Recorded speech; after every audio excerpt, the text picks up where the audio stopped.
লিল্লাহি তাকবীর। আমাদের শায়েখ আহমদুল্লাহ হুজুর চলে এসেছেন। উনি নামাজ এতক্ষণে হয়তো শেষ করে ফেলেছেন। আমাদের কাছে খবর এসেছিল নামাজ পড়েই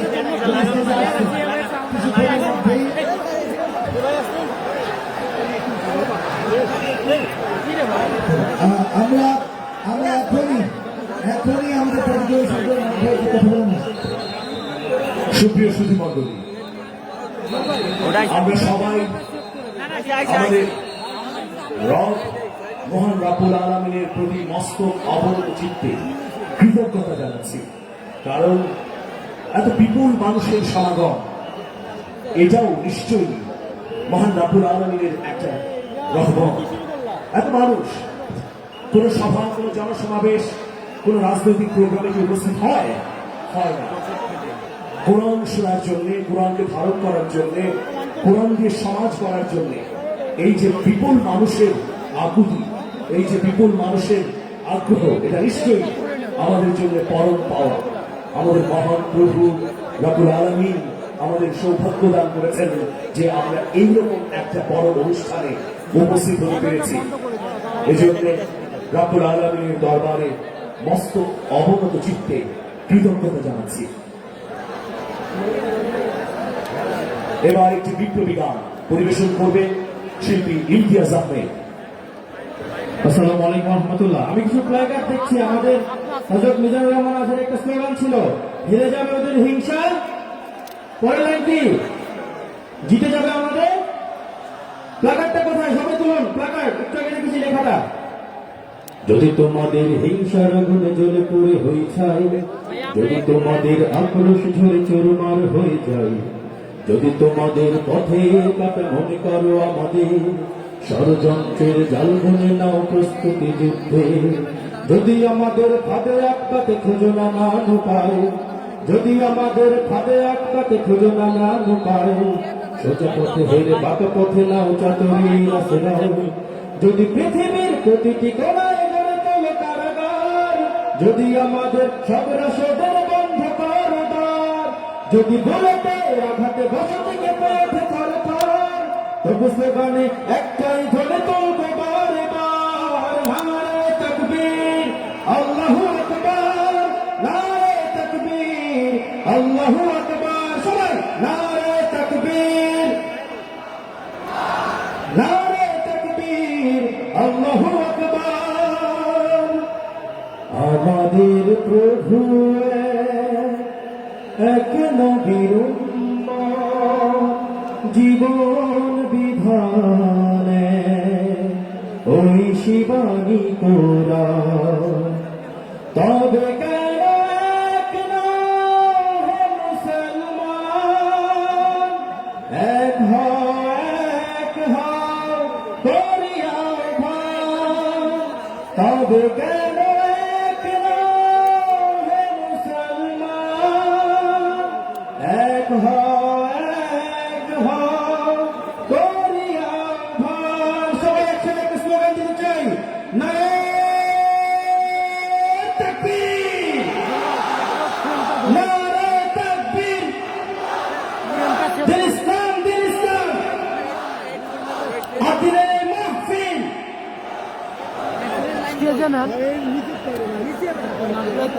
সম্মানিত ভাইরা, একটি ছেলে হয়ে গেছে, নাম ফাহিম শালিখা মাগুরা। যদি আশেপাশে আপনাদের আয়াতে থাকে অবশ্যই পৌঁছে দেওয়ার চেষ্টা করবেন আমাদের কন্ট্রোল রুমে। মোহাম্মদ হামিদুল্লাহ পাওয়া গেছে, আব্দুল রশিদ সাতক্ষীরা ফট্টঘাটার, যার সাথে এসেছে সম্পর্কে মামা রিফাত আমাদের কন্ট্রোল রুমে আছে।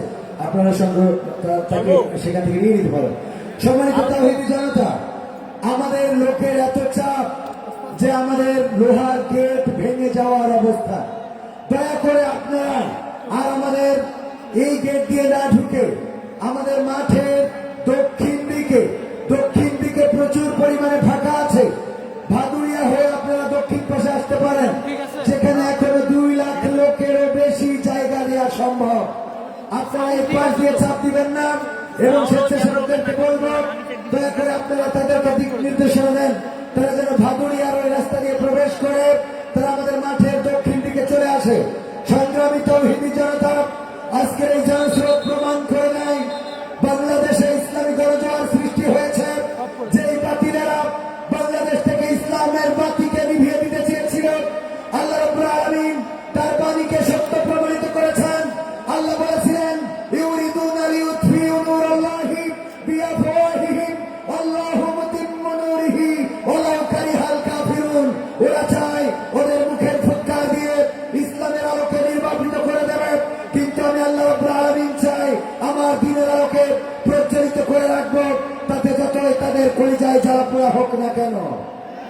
কথাটা কার? আল্লাহ রাব্বুল আলামিন সেই কথার বাস্তবায়ন ঘটিয়েছেন, বলেন ঠিক কিনা? যেই যশোরের শুধু নয়, বাংলাদেশে তাফসীরুল কোরআন মাহফিল করার জন্য প্রশাসনের অনুমতি লাগত। সেই মাহফিলে প্রশাসন অনুমতি শুধু নয়, প্রোটেকশন দিয়ে মাহফিল বাস্তবায়ন করে প্রমাণ করে দিয়েছেন আল্লাহর কথা সত্য প্রমাণিত হয়েছে। আজ হোক কাল হোক, এই বাংলার জমিনে কালেমার পতাকা বন্ধ করে উঠবে, বাংলার জমিনে কোরআনের আইন কায়েম হবে এবং বাংলাদেশের তাওহীদি জনতা সেই আইন বাস্তবায়ন করার জন্য যদি রক্ত লাগে রক্ত দিবে, যদি জীবন লাগে জীবন দিবে। 1952 যেমন বুকের তাজা রক্ত ঢেলে দিয়ে প্রমাণ করেছিলাম আমরা রক্ত দিতে জানি, শহীদ হতে জানি, কিন্তু মায়ের ভাষার অধিকার ছেড়ে দিতে জানি না। 1971 আমরা রক্ত দিয়ে প্রমাণ করেছিলাম, ওগো পাকিস্তানি হানাদাররা, তোমরা জেনে নাও বীর বাঙালি সম্বন্ধে, আমরা শাহজালালের সন্তান, আমরা তিতুমিরের সন্তান, আমরা সিরাজউদ্দৌলার সন্তান, আমরা মাথা নত করি না, আমরা শির দিতে জানি, আমরা রক্ত দিতে জানি, কিন্তু আমাদের শির বাতিলের কাছে নত করতে জানি না। আমরা প্রমাণ করেছিলাম রক্ত দেব, জীবন দেব, শহীদ হব, বাংলাদেশের মানচিত্রে 1 ইঞ্চি মাটি ছেড়ে দেব না। 2024 এসে ছাত্র জনতা রাজপথে দাঁড়িয়ে প্রমাণ করেছিল আমরা বুকে বুলেট ধারণ করতে জানি, আমাদের বুক তোমাদের সামনে উন্মুক্ত করে দিতে জানি। তোমরা আমাদেরকে বুলেট উপহার দাও আর আমরা তোমাদের পানি পান করা, তোমরা আমাদেরকে বুলেট মারো আর আমরা তোমাদের নাস্তা করাই, আমরা রক্ত দেব, জীবন দেব, কিন্তু স্বৈরাচারের শাসন মেনে নেব না। আগামী দিন যদি ইসলামী আন্দোলনের জন্য ডাক আসে, কোরআন কায়েমের জন্য যদি ডাক আসে, দিন প্রতিষ্ঠার জন্য যদি ডাক আসে, কাফনের কাপড় যদি মাথায় বাঁধতে হয় মাথায় বাঁধবো, বুকে কোরআন নিয়ে রাজপথে থেকে রক্ত যদি দিতে হয় রক্ত দেব, শহীদ হব, রক্তের সাগরে সাঁতার কেটে কেটে রক্তাক্ত বিপ্লবী কালেমার পতাকা বাংলায় উড়াতে রাজি কারা কারা দেখতে চায়।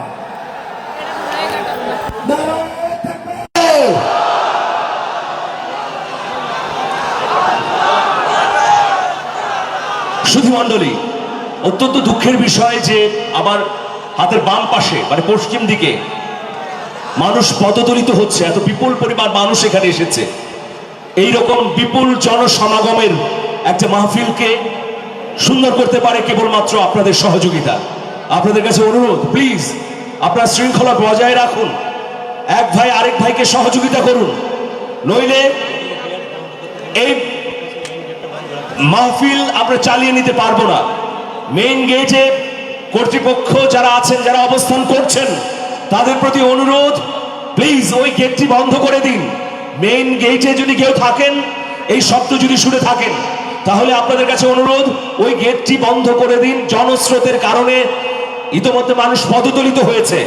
আমরা চাই না এইরকম কোরআনের মাহফিলে এসে কোনো দুর্ঘটনা ঘটুক, সেই জন্যে আপনাদের আন্তরিক সহযোগিতা প্রয়োজন। বাইরের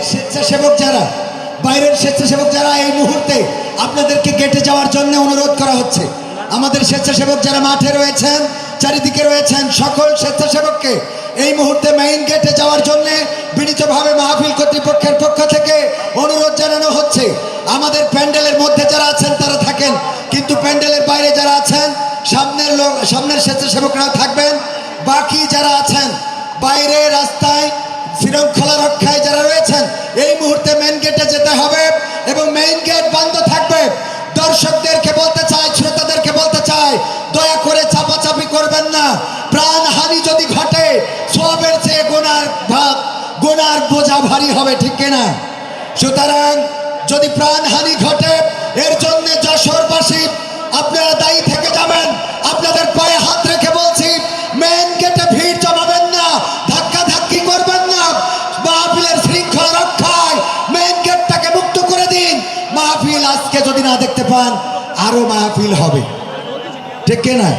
যারা এসেছেন তাদেরকে শুনতে দেন, যারা এসেছেন তাদেরকে দেখতে দেন। কিন্তু মেন গেটে চাপাচাপি যারা করছেন, আমাদের দক্ষিণ পাশে ভাদুড়িয়া দিয়ে প্রবেশ করেন। প্রিয় উপস্থিতি, আমরা টোরে দেখতে পাচ্ছি আমাদের দক্ষিণকে প্রিয় উপস্থিতি, মাহমুদুল হাসান, 5 বছর বয়সী মাহমুদুল হাসান হারিয়ে গেছে। আমাদের এখানে অনেক খবর আসছে, অনেক ছোট শিশুরা হারিয়ে যাচ্ছে। প্লিজ অভিভাবকদের প্রতি অনুরোধ, আপনারা আপনাদের বাচ্চাদের খেয়াল রাখুন, আপনাদের নিজস্ব জিনিসপত্র খেয়াল রাখুন। মানি ব্যাগ থেকে শুরু করে আপনাদের নিরাপত্তার দায়িত্ব কিন্তু আপনাদের। প্লিজ আপনারা খেয়াল করুন, আপনাদের নিজেদের নিরাপত্তা নিজেরা বজায় রাখুন। সুপ্রিয় সুধী মণ্ডলী, যারা এখানে উপস্থিত হয়েছেন, জানেন যে এই ঐতিহাসিক মাহফিলটি আয়োজন করেছে আদ্দিন ফাউন্ডেশন। আদ্দিন ফাউন্ডেশনের সম্মানিত নির্বাহী পরিচালক, সমাজসেবক, আমাদের বাতিঘর শেখ মহিউদ্দিন, তিনি অক্লান্ত পরিশ্রম করে আমাদের সবার প্রচেষ্টায় এই মাহফিলকে বাস্তবায়ন করেছেন। আদ্দিন সকিনা মেডিকেল কলেজ হাসপাতাল, ফুলেরহাট, যশোর। আপনাদের এই পাশে এই আদ্দিন সকিনা মেডিকেল কলেজ হাসপাতাল, এই হাসপাতালে 35 ছাড়ে চিকিৎসা সেবা চলছে। আপনারা যে কেউ স্বল্প মূল্যে বিশ্বের অন্যান্য রাষ্ট্রের মতো উন্নত মানের চিকিৎসা সেবা নিতে পারেন আদ্দিন সকিনা মেডিকেল কলেজ হাসপাতাল থেকে। এই হাসপাতালটি ব্যবসায়িক উদ্দেশ্যে প্রতিষ্ঠিত হয়নি। এই হাসপাতালটি মানব কল্যাণে, মানুষের প্রয়োজনে গড়ে তুলেছেন ডাক্তার শেখ মহিউদ্দিন স্যার।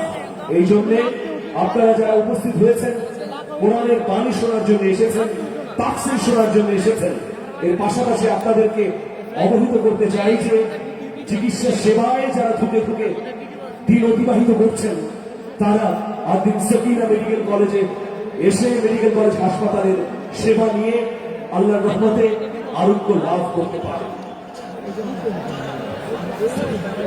মাহমুদুল হাসান 5 বছর বয়সী, তার বাবা নাভারণের আকিজ কলেজে চাকরি করেন। মাহমুদুল হাসান, তার বয়স 5, হারিয়ে গেছে। যদি পেয়ে যান তাহলে কন্ট্রোল রুমে এসে যোগাযোগ করার জন্য অনুরোধ করছি। কিছুক্ষণের মধ্যেই আমরা মূল পর্বে প্রবেশ করব। আরেকটি হারাবে বিজ্ঞপ্তি, ইসরায়েল বয়স 13, রামনগর, যশোর। 13 বছর বয়সী ইসরায়েল নামে একটা বালক হারিয়ে গেছে। তাকে যদি আপনারা পেয়ে থাকেন, আপনাদের আশেপাশে যদি কোনো বাচ্চারা থাকে, তাহলে আপনারা তাদের খোঁজ দিন এবং আমাদের কন্ট্রোল রুমে পাঠিয়ে দিন। ইসরায়েল তার নাম এবং তার ভাইয়ের নাম হচ্ছে ইব্রাহিম। সম্মানিত ভাইয়েরা, আকিজ ফাউন্ডেশনের মাহফিল হতো আগে কোথায় মনে আছে? বেজরডাঙ্গা। সেই মাহফিলে অঙ্গাঙ্গিভাবে জড়িত থাকতেন খুলনার ফুলতলার মানবতার ডাক্তার বলে খ্যাত আমাদের ডাক্তার মিজানুর রহমান। এসেছেন, আপনাদেরকে একটু সালাম দিবেন। প্রিয় খুলনাবাসী সহ খুলনা বিভাগের সকল জেলার আজকে যারা মাহফিল শুনতে আসছেন, তাদের সকলকে খুলনা মেডিকেল কলেজ হাসপাতালের সহকারী পরিচালক ডাক্তার মিজানুর রহমানের পক্ষ থেকে শুভেচ্ছা ও সালাম। আসসালামু আলাইকুম ওয়া রাহমাতুল্লাহি ওয়া বারাকাতুহু। আল্লামা ইকবাল তার একটি কবিতায় বলেছেন, খুদি কো কর বুলন্দ ইতিনা কে হ্যায় তকদীর সে পহলে खुद खुदा बंद से पूछे खुद खुदा बंद से पूछे तेरी मेहरबानी ने जकिया है खुद को कर बुलंद इतना के है तकदीर से पहले खुद खुदा बंद से पूछे खुद खुदा बंद से पूछे तेरी मेहरबानी ने जकिया है खुद को कर बुलंद इतना तकदीर से पहले अंतुम मुस्तफा ज़कल अमल कायतिए कुम दुनिया मिनल अंतुम मुस्तफा ज़कल अमल कायतिएकुम दुनिया मिनल लियूहिकल हक व युज़िहा ज़लम लियूहिकल हक व युज़िहा ज़लम फक़ादिमु व अस्रियु बिल अक़दाम या इख़वान या इख़वान या इख़वान या इख़वान हय्यु हय्यु या मुजाहिदीन इस्लाम हय्यु हय्यु या मुजाहिदीन इस्लाम हय्यु हय्यु या मुजाहिदीन इस्लाम हय्यु हय्यु या मुजाहिदीन इस्लाम लिल्लाह तकबीर अल्लाहु আকবার নারায়ে তাকবীর, নারায়ে তাকবীর। সম্মানিত ভাইয়েরা, সম্মানিত স্বেচ্ছাসেবক বৃন্দ, সবাইকে বাইরে যারা আছেন মেইন গেটে যাওয়ার জন্য আবারও বিনীতভাবে অনুরোধ জানাচ্ছি। মেইন গেটে আমাদের দর্শক শ্রোতা, আপনাদের অনুরোধ করবো আর ভিড় জমাবেন না। ওখানে পদদলিত হয়ে যদি কেউ পৃষ্ঠ হয়ে মারা যায়, যশোরবাসী নিজেদের বিবেকের কাছে দায়ী থেকে যাবেন। দয়া করে এই কল্যাণমূলক মাহফিল, যে মাহফিল থেকে মানুষ পথের দিশা পেতে চায়, যে মাহফিলে এসে মানুষ বাঁচার রাস্তা খুঁজতে চায়, যে মাহফিলে এসে মানুষ আগামী জীবন সুন্দর করার পথে নিতে চায়, সেই মাহফিলে আসতে যেয়ে অথবা এসে যদি অনাকাঙ্ক্ষিত করে দুর্ঘটনা ঘটে যায়, সেটাই মাহফিলের জন্য যেমন ক্ষতি, তেমন আমাদের যশোরবাসীর জন্য কলঙ্কের হবে, কলঙ্কজনক বলে মনে হবে। বিবেকের কাছে আমরা দায়বদ্ধ থেকে যাব। এই জন্যে দয়া করে আপনারা মেইন গেট দিয়ে কেউ ভিতরে ঢুকার চেষ্টা করবেন না। আমাদের ভাদুরিয়া দিয়ে দক্ষিণ পাশে আপনারা আসতে পারেন, যেখানে এখনো 2 লক্ষ লোক বসতে পারবে। সম্মানিত ভাইয়েরা,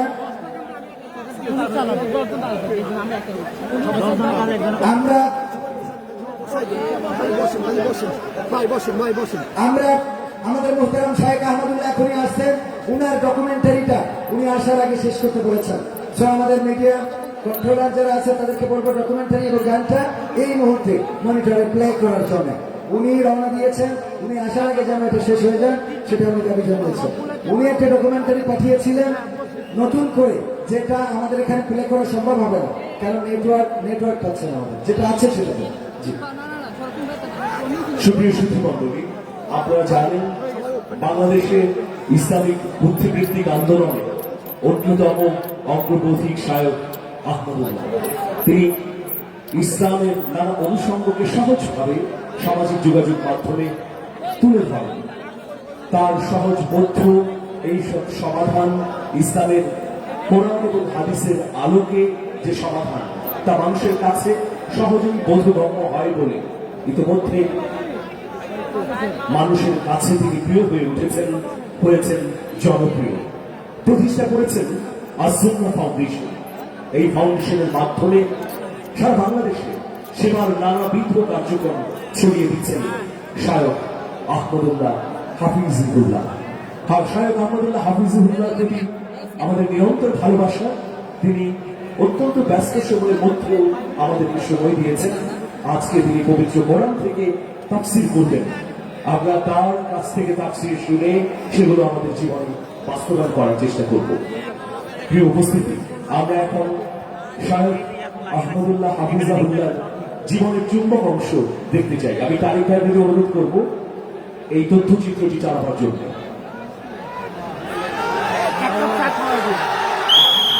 যিনি শায়ক আহমদুল্লাহ নামে অধিক পরিচিত, একজন বাংলাদেশী প্রখ্যাত ইসলামিক ব্যক্তিত্ব, আলোচক এবং সক্রিয় সামাজিক কর্মী। তিনি আস-সুন্নাহ ফাউন্ডেশন প্রতিষ্ঠা করেছেন এবং বর্তমানে এই প্রতিষ্ঠানের দায়িত্ব পালন করছেন। দেশে বিদেশে তিনি ইসলামিক দাওয়াতি মিশনের নানা কর্মতৎপরতার সঙ্গে যুক্ত। ইতিমধ্যে কোরিয়া, জাপান, ভারত, আরব আমিরাত সহ নানা দেশে ইসলামিক লেকচার দেওয়ার জন্য তিনি আমন্ত্রিত হয়েছেন। বর্তমানে তিনি নারায়ণগঞ্জের ভূমিপল্লী জামে মসজিদের খতিব হিসেবে দায়িত্ব পালন করছেন। আহমদুল্লাহ 1981 সালের 15 ডিসেম্বর লক্ষ্মীপুর জেলার সদর উপজেলার বশিকপুর গ্রামে জন্মগ্রহণ করেন। তার পিতার নাম মোহাম্মদ দেলোয়ার হোসেন এবং মাতার নাম মুস্তাফা দেলোয়ারা বেগম। আহমদুল্লাহ পিতা ব্যবসায়ী এবং মাতা গৃহিণী ছিলেন। 6 ভাই বোনের মধ্যে তিনি দ্বিতীয়। আহমদুল্লাহর নিজের 3 পুত্র এবং 1 কন্যা সন্তান রয়েছে। আহমদুল্লাহ শিশু অবস্থায় তার পিতা, মাতা ও চাচার কাছ থেকে বাল্য শিক্ষা লাভ করেন। এরপর নিজ গ্রাম বশিকপুর প্রাথমিক বিদ্যালয়ে 3য় শ্রেণী পর্যন্ত পড়াশোনা করেন। মাঝদিন নিকটবর্তী হরিনারায়ণপুরের দানাপুর কওমি মাদ্রাসায় নুরানি প্রাথমিক 3 জামাত এবং লক্ষ্মীপুরের চন্দ্রগঞ্জ বোয়ালিয়া কওমি মাদ্রাসায় উর্দু ভাষা শিক্ষা লাভ করেন। এরপর ফজল উলুম কওমি মাদ্রাসা হাতিয়ায় ভর্তি হন। এখানে মুফতি ফজলুল্লাহ শাগরিদ মুফতি সাইফুল ইসলামের নিকট মিজান নাহবিনীর শিক্ষা গ্রহণ করেন। এই শিক্ষক তার নাম আহমদ হুসাইন থেকে পরিবর্তন করে আহমদুল্লাহ রাখেন। 1985 সালের বন্যায় হাতিয়া অঞ্চল ক্ষতিগ্রস্ত হলে আহমদুল্লাহ নোয়াখালী ত্যাগ করে চট্টগ্রামের দারুল উলুম হাসপাতালি মাদ্রাসায় ভর্তি হন। এই মাদ্রাসায় তিনি মুফতি শহীদুল্লাহ শাগরিদ ও খাদেম ছিলেন। এছাড়াও এই মাদ্রাসায় জাকারিয়া আব্দুল্লাহ ও আনাস মাদানির সহপাঠী ছিলেন। হাটহাজারী পড়ার পর তিনি যশোরের দরাচালা কওমি মাদ্রাসায় ভর্তি হন এবং এই মাদ্রাসার অধীনে বেফাক বোর্ডের সার্বিয়া পরীক্ষায় 10ম স্ট্যান্ড, মিশকাত ক্লাসে 3য় স্ট্যান্ড এবং দাওরাই ক্লাসে 2য় স্ট্যান্ড করেন। সর্বশেষ খুলনা দারুল উলুম কওমি মাদ্রাসা থেকে ইফতার সম্পন্ন করেন। শাহ আহমদুল্লাহ শিক্ষা জীবন শেষ করার পর 2003 সালে দারুল রাশাদ বীরপুর কওমি মাদ্রাসায় শিক্ষক হিসেবে যোগদান করেন। পাশাপাশি নিকটস্থ মিরপুরের বাইতুল ফালাহ জামে মসজিদে ইমামতি ও খতিবের দায়িত্ব পালন করেন। 2009 সালে ঢাকা ত্যাগ করে সৌদি আরবে গমন করেন এবং ধর্ম মন্ত্রণালয়ের আওতায় পশ্চিম দাম্মাম ইসলামী দাওয়া কেন্দ্রের অনুবাদক এবং ধর্ম প্রচারক হিসেবে যোগদান করেন। তবে সেখানে 10 বছর কাজ করার পরে প্রখ্যাত ইসলামিক স্কলার খন্দকার আব্দুল্লাহ জাহাঙ্গীরের পরামর্শে বাংলাদেশে ফিরে আসেন। দেশে এসে তিনি আসুন্নাহ ফাউন্ডেশন নামের সমাজসেবী সংস্থা প্রতিষ্ঠা করেন। তিনি আসুন্নাহ ফাউন্ডেশনের মাধ্যমে সমাজের সর্বস্তরে সেবামূলক কর্মকাণ্ড ছড়িয়ে দিচ্ছেন। শাহ আহমদুল্লাহর জন্য আমাদের নিরন্তর দোয়া এবং ভালোবাসা থাকলো। আমাদের প্রভু এক নবীর উম্মত, জীবন বিধান ওই শিবানী কোরা। আমাদের প্রভু এক নবীর উম্মত, জীবন বিধান ওই শিবানী কোরা। তবে কেন কেন হে মুসলমান, এক হও এক হও করিয়াও ভাব। তবে কেন কেন হে মুসলমান, এক হও এক হও করিয়াও ভাব। বাইতুল্লাহ মদিনা শরীফ উহুদ পাহাড় বদরের মাঠ। বাইতুল্লাহ মদিনা শরীফ উহুদ পাহাড় বদরের মাঠ। একটা তো জীবনার মরণ তো একবার, একটা তো জীবনার মরণ তো একবার। সকলের তরে আছে একই স্থান। তবে কেন কেন হে মুসলমান, এক হও এক হও করিয়াও ভাব। তবে কেন এক না হে মুসলমান, এক হও এক হও করিয়াও ভাই, হাসরের মাঠে মিজানের মাপে লৌহে মাহফুজে পুল সিরাত হাসরের মাঠে মিজানের মাপে লৌহে মাহফুজে লিল্লাহি তাকবীর, লিল্লাহি তাকবীর। শেখ আহমদুল্লাহ আগমন যশোরবাসীর পক্ষ থেকে, খুলনাবাসীর পক্ষ থেকে নারায়ে তাকবীর, নারায়ে তাকবীর। শেখ আহমদুল্লাহ সাহেবের আগমন যশোরবাসীর পক্ষ থেকে, আব্দুলের পক্ষ থেকে নারায়ে তাকবীর। আমাদের আজকের সম্মানিত মেহমান, যে দুজন সম্মানিত মেহমানের জন্য আমরা অধীর আগ্রহে সকাল থেকে এই মাঠে কুয়াশায় ভিজে রোদের তাপের মধ্যে অপেক্ষা করছি। পবিত্র কোরআনের জন্য এই অপেক্ষা, সেই অপেক্ষার অবসান ঘটতে যাচ্ছে, ঘটলো বলেই বলা যায়।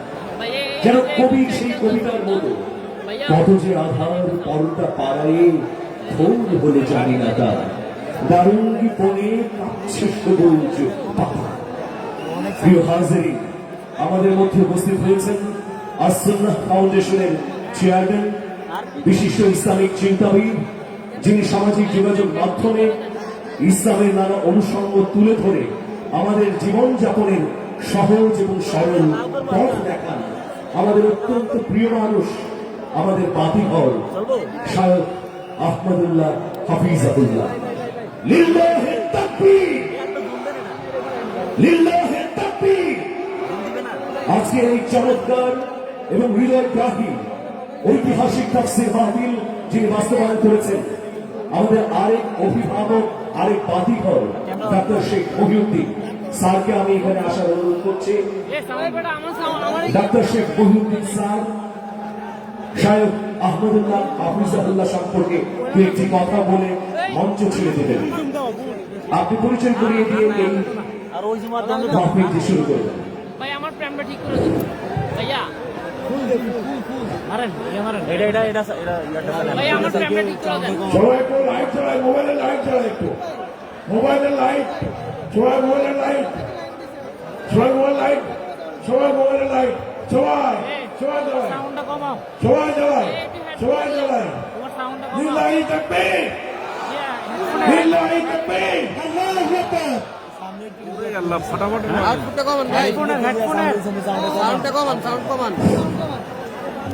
এই পতাকাগুলো উঠাই দিন, পতাকাগুলো, পতাকাগুলো উঠাই দিন।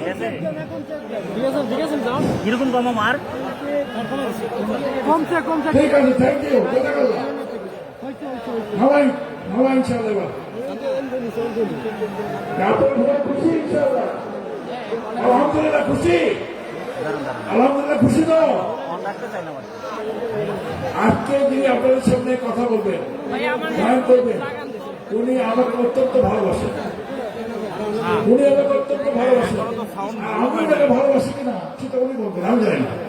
এই কথা বলছেন, আমি ওনাকে ভালোবাসি কিনা সেটা উনি জানেন, আমি জানি না। ভাই এটা দিয়ে আমি ওনাকে অত্যন্ত ভালোবাসি, ঠিক আছে?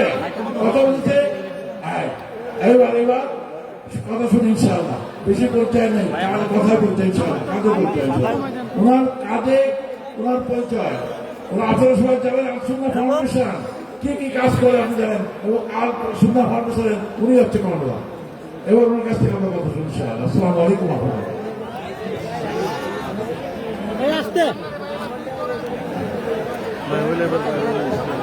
শায়খ আহমদুল্লাহ হাফিজাহুল্লাহ তিনি তার বয়ান শুরু করবেন। ভাই আমার প্রেমটা একটু ঠিক করে দেন।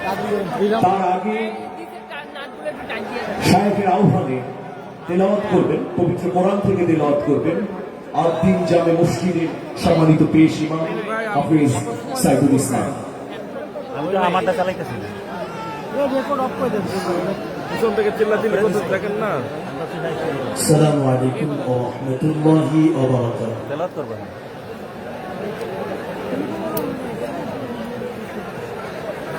أعوذ بالله من الشيطان الرجيم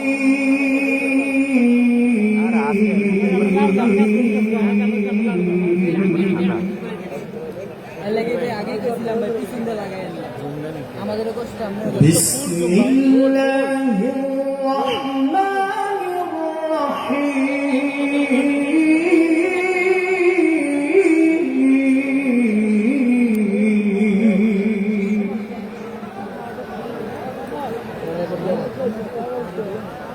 إن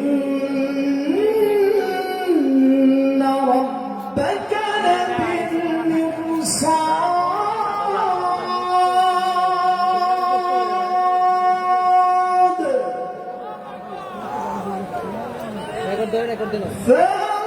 فأما الإنسان إذا ما ابتلاه ربه فأكرمه ونعمه فيقول ربي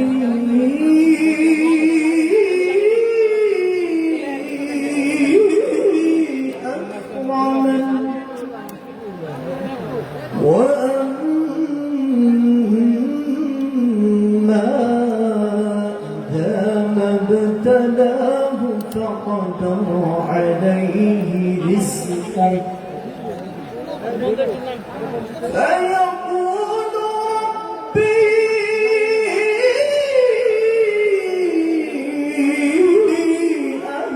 أهانن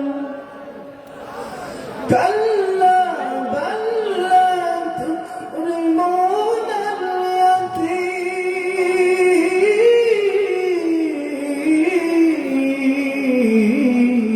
اليتيم ولا تحاضون على طعام المسكين وتأكلون التراث أكلا لما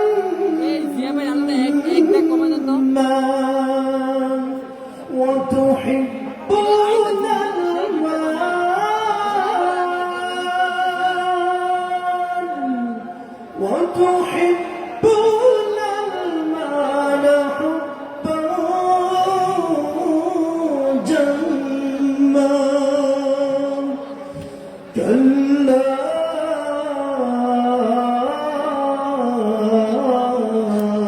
إذا دكت الأرض دكا دكا وجاء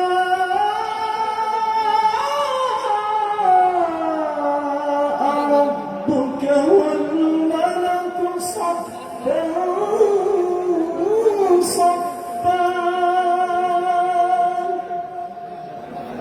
وجيء يومئذ بجهنم وجيء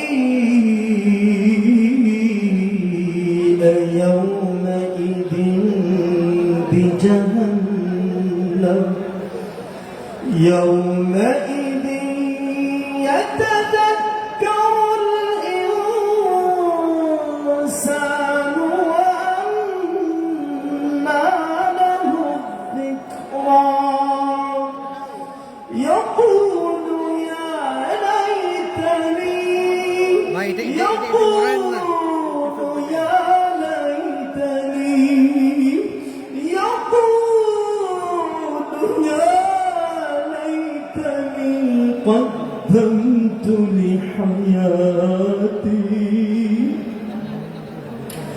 فيومئذ لا يعذب عذابه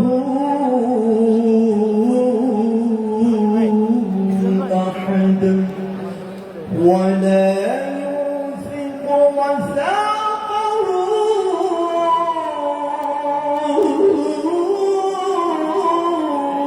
أحد يا أيتها النفس المطمئنة ارجعي إلى ربك راضية راضية راضية ارجعي إلى ربك راضية راضية راضية مرضية فادخلي في عبادي وادخلي جنتي. صدق الله. টেবিল কভার ঠিক করো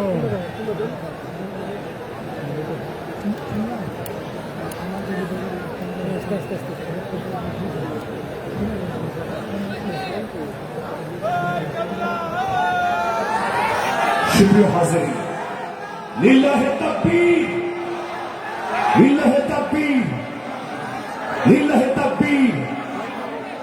এবার সেই কাঙ্ক্ষিত মুহূর্ত, পবিত্র কালামে হাকিম থেকে তাফসীর পেশ করবেন। এখন পবিত্র কালামে হাকিম থেকে তাফসীর পেশ করছেন। এদিকে বিশৃঙ্খল পরিস্থিতি কেন করছেন? এদিকে কি হয়েছে? আপনারা কি মাহফিল সুন্দরভাবে চলতে চান না? এটা তো এক ধরনের ধৃষ্টতা ভাই।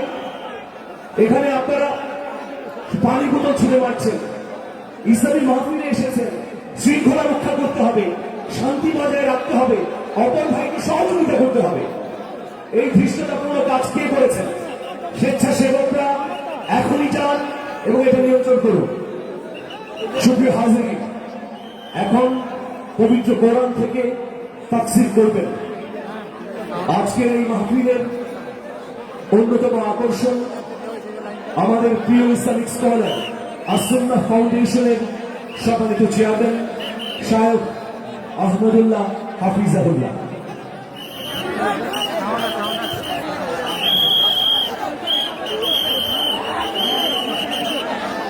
আসসালামু আলাইকুম ওয়া রাহমাতুল্লাহি ওয়া বারাকাতুহু। আপনারা সবাই ভালো আছেন?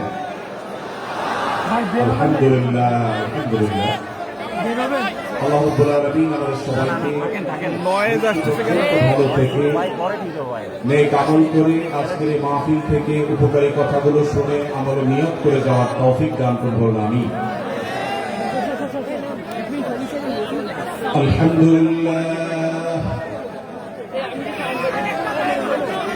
الحمد لله نحمده ونستعينه ونستغفره ونؤمن به ونتوكل عليه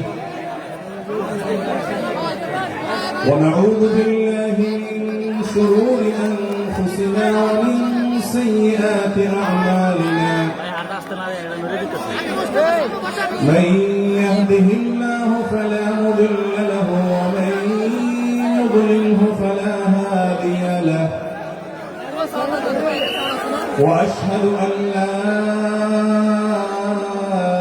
إله إلا الله وحده لا شريك له وأشهد أن محمدا عبده ورسوله أرسله بالحق بشيرا ونذيرا وداعيا إلى الله بإذنه وسراجا منيرا أما بعد فقد قال الله تبارك وتعالى في كلامه المجيد وفرقانه الحميد أعوذ بالله من الشيطان الرجيم بسم الله الرحمن الرحيم يا أيها أيها الذين آمنوا لا يسخر قوم من قوم عسى أن يكونوا خيرا منهم ولا نساء من نساء عسى أن يكن خيرا منهم ولا تلمزوا أنفسكم ولا تنابزوا بالألقاب بئس الإثم الفسوق بعد الإيمان ومن لم يتب فأولئك هم الظالمون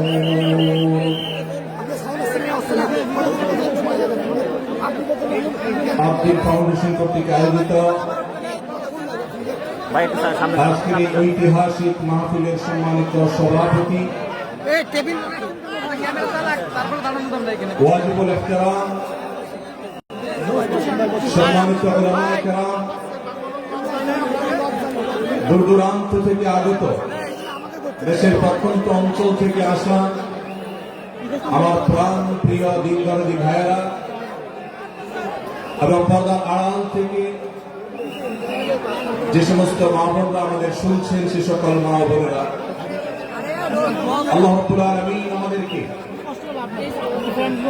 কোরআনে কারীম থেকে, নবী করিম সাল্লাল্লাহু আলাইহি সাল্লামের হাদিস থেকে গুরুত্বপূর্ণ বক্তব্য শোনার জন্য আজ আব্দুল সকিনা মেডিকেল কলেজ হসপিটালে এই বিশাল মাঠে সমবেত হওয়ার তৌফিক দিয়েছেন। সেজন্য রব্বে কারীমের কাছে আমরা শুকরিয়া জানাই, আলহামদুলিল্লাহ। সম্মানিত উপস্থিতি, এই বিশাল বড় জনসমাগম, এই বিশাল বড় ওয়াজ মাহফিল, এই মাহফিলের শৃঙ্খলা রক্ষা করার জন্য এবং মাহফিল থেকে সুচারুরূপে শেষ পর্যন্ত সমাপ্ত করবার জন্য আমাদের প্রত্যেকের সহযোগিতা প্রয়োজন। আমরা অনেকেই বেশ নীরবে নিঃশব্দে আলোচনা শুনছি, আবার এর মধ্যে আশপাশ থেকে বিভিন্ন আওয়াজ শোনা যাচ্ছে। আমি আপনাদেরকে বিনীতভাবে অনুরোধ করতে চাই, সবাই নীরবতা অবলম্বন করুন এবং সবাই শৃঙ্খলা মেনটেন করে চলুন। আমরা কিছুটা অসুবিধা অনুভব করছি, হয়তো অনেকে দেখতে পাচ্ছি না, কিন্তু বিশাল বড় মনিটর আছে, অনেকগুলো মনিটর, এলইডি মনিটর রাখা আছে। অতএব আমরা যদি একটু ধৈর্য ধারণ করি, মনোযোগ দিয়ে কথা শুনি, তাহলে সেটা আমাদের উপকারে আসবে ইনশাআল্লাহ। আজকের এই মাহফিলে আসার আমাদের যে মূল উদ্দেশ্য, কোরআন এবং হাদিস থেকে আলো গ্রহণ করা, আমাদের জীবনকে কোরআনের আলোতে আলোকিত করা, আল্লাহ এবং তার রাসূল সাল্লাল্লাহু আলাইহি ওয়াসাল্লামের আদর্শে আমাদেরকে আদর্শবান হিসেবে গড়ে তোলা।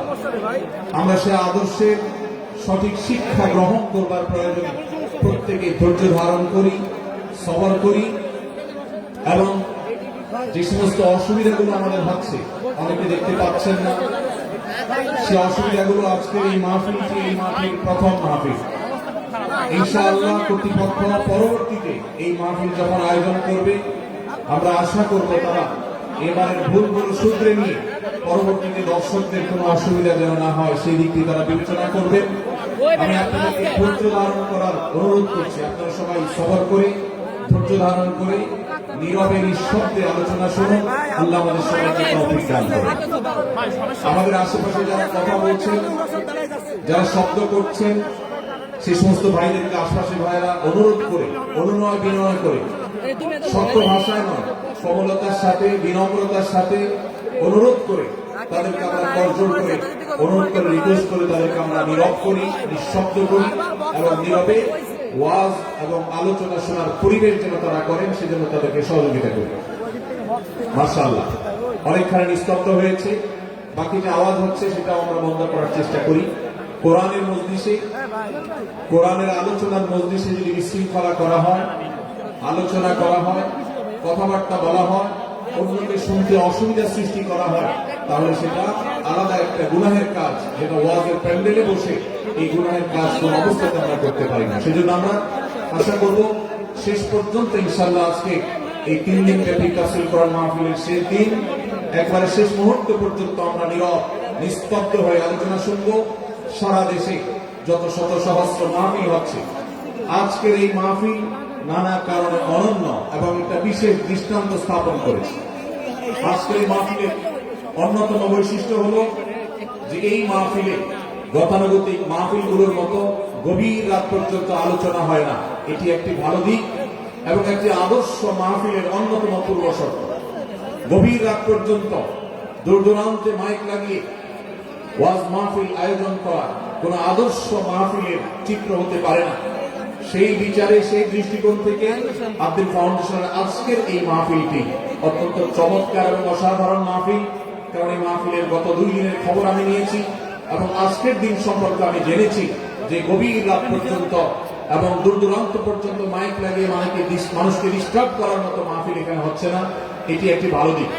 দ্বিতীয়ত হলো, ওয়াজ মাহফিল থেকে শুধুমাত্র ওয়াজ বা আলোচনা নয়, এখান থেকে দ্বীনি বই পুস্তক, কোরআন এবং হাদিসের আলোকে রচিত যে সমস্ত ধর্মীয় বই পুস্তক আমাদের প্রয়োজন হয়, সেই সমস্ত বইয়ের প্রয়োজন মেটাবার জন্য আপনারা জানেন এখানে 20-25টি বুক স্টলের ব্যবস্থা করা হয়েছে। বিশাল বড় বই মেলার আয়োজন করা হয়েছে। অর্থাৎ জ্ঞান বিতরণের 2টি মাধ্যম এখানে একসঙ্গে পাওয়া যাচ্ছে। আমরা কোরআন থেকে আলোচনা শুনছি, আবার কোরআন হাদিসের আলোকে রচিত বই পুস্তক আমরা সাথে নিয়ে যেতে পারছি। এটিও এই মাহফিলের একটি বিশেষ বৈশিষ্ট্য। তৃতীয়ত হলো, আমাদের মা বোনদের প্রবেশ পথ, তাদের অবস্থান, এগুলোকে এতটাই স্বতন্ত্র করা হয়েছে, এতটাই এগুলোকে সেপারেট করা হয়েছে যে সেগুলো তাদের প্রাইভেসি, তাদের পর্দার যে বিধিবিধান, তাদের যে ব্যক্তিত্ব, তাদের যে অন্যান্য দিকগুলো আছে সেগুলোকে খুব ভালোভাবে মেনটেন করা হচ্ছে। এটিও একটি আদর্শ মাহফিলের গুরুত্বপূর্ণ দিক। আজকাল অনেক ওয়াজ মাহফিলে মা বোনদের জন্য ওয়াজ শোনার ব্যবস্থা রাখা হয়, কিন্তু সেই সমস্ত ওয়াজ মাহফিলে মা বোনদের পর্দা সুন্দরভাবে সুচারুরূপে তারা আসা এবং নিরাপত্তার সাথে আবার ফিরে যাওয়ার মতো পৃথক আসা যাওয়ার রাস্তা ইত্যাদির ব্যবস্থা করা হয় না, যা বহুবিধ ফিতনার কারণ হয়ে থাকে। আজকের এই মাহফিলটিতে সেই দৃষ্টিকোণ থেকে একটি অন্য দৃষ্টান্ত স্থাপিত হয়েছে যে মা বোনদের জন্য পৃথক ওয়াজ শোনার ব্যবস্থা এবং রাস্তাঘাট পৃথক, যাতে করে তারা তাদের সেই পর্দার বিধিবিধানগুলো মেনটেন করে চলতে পারেন। এই জন্য আমি কর্তৃপক্ষকে বিশেষভাবে ধন্যবাদ দিতে চাই।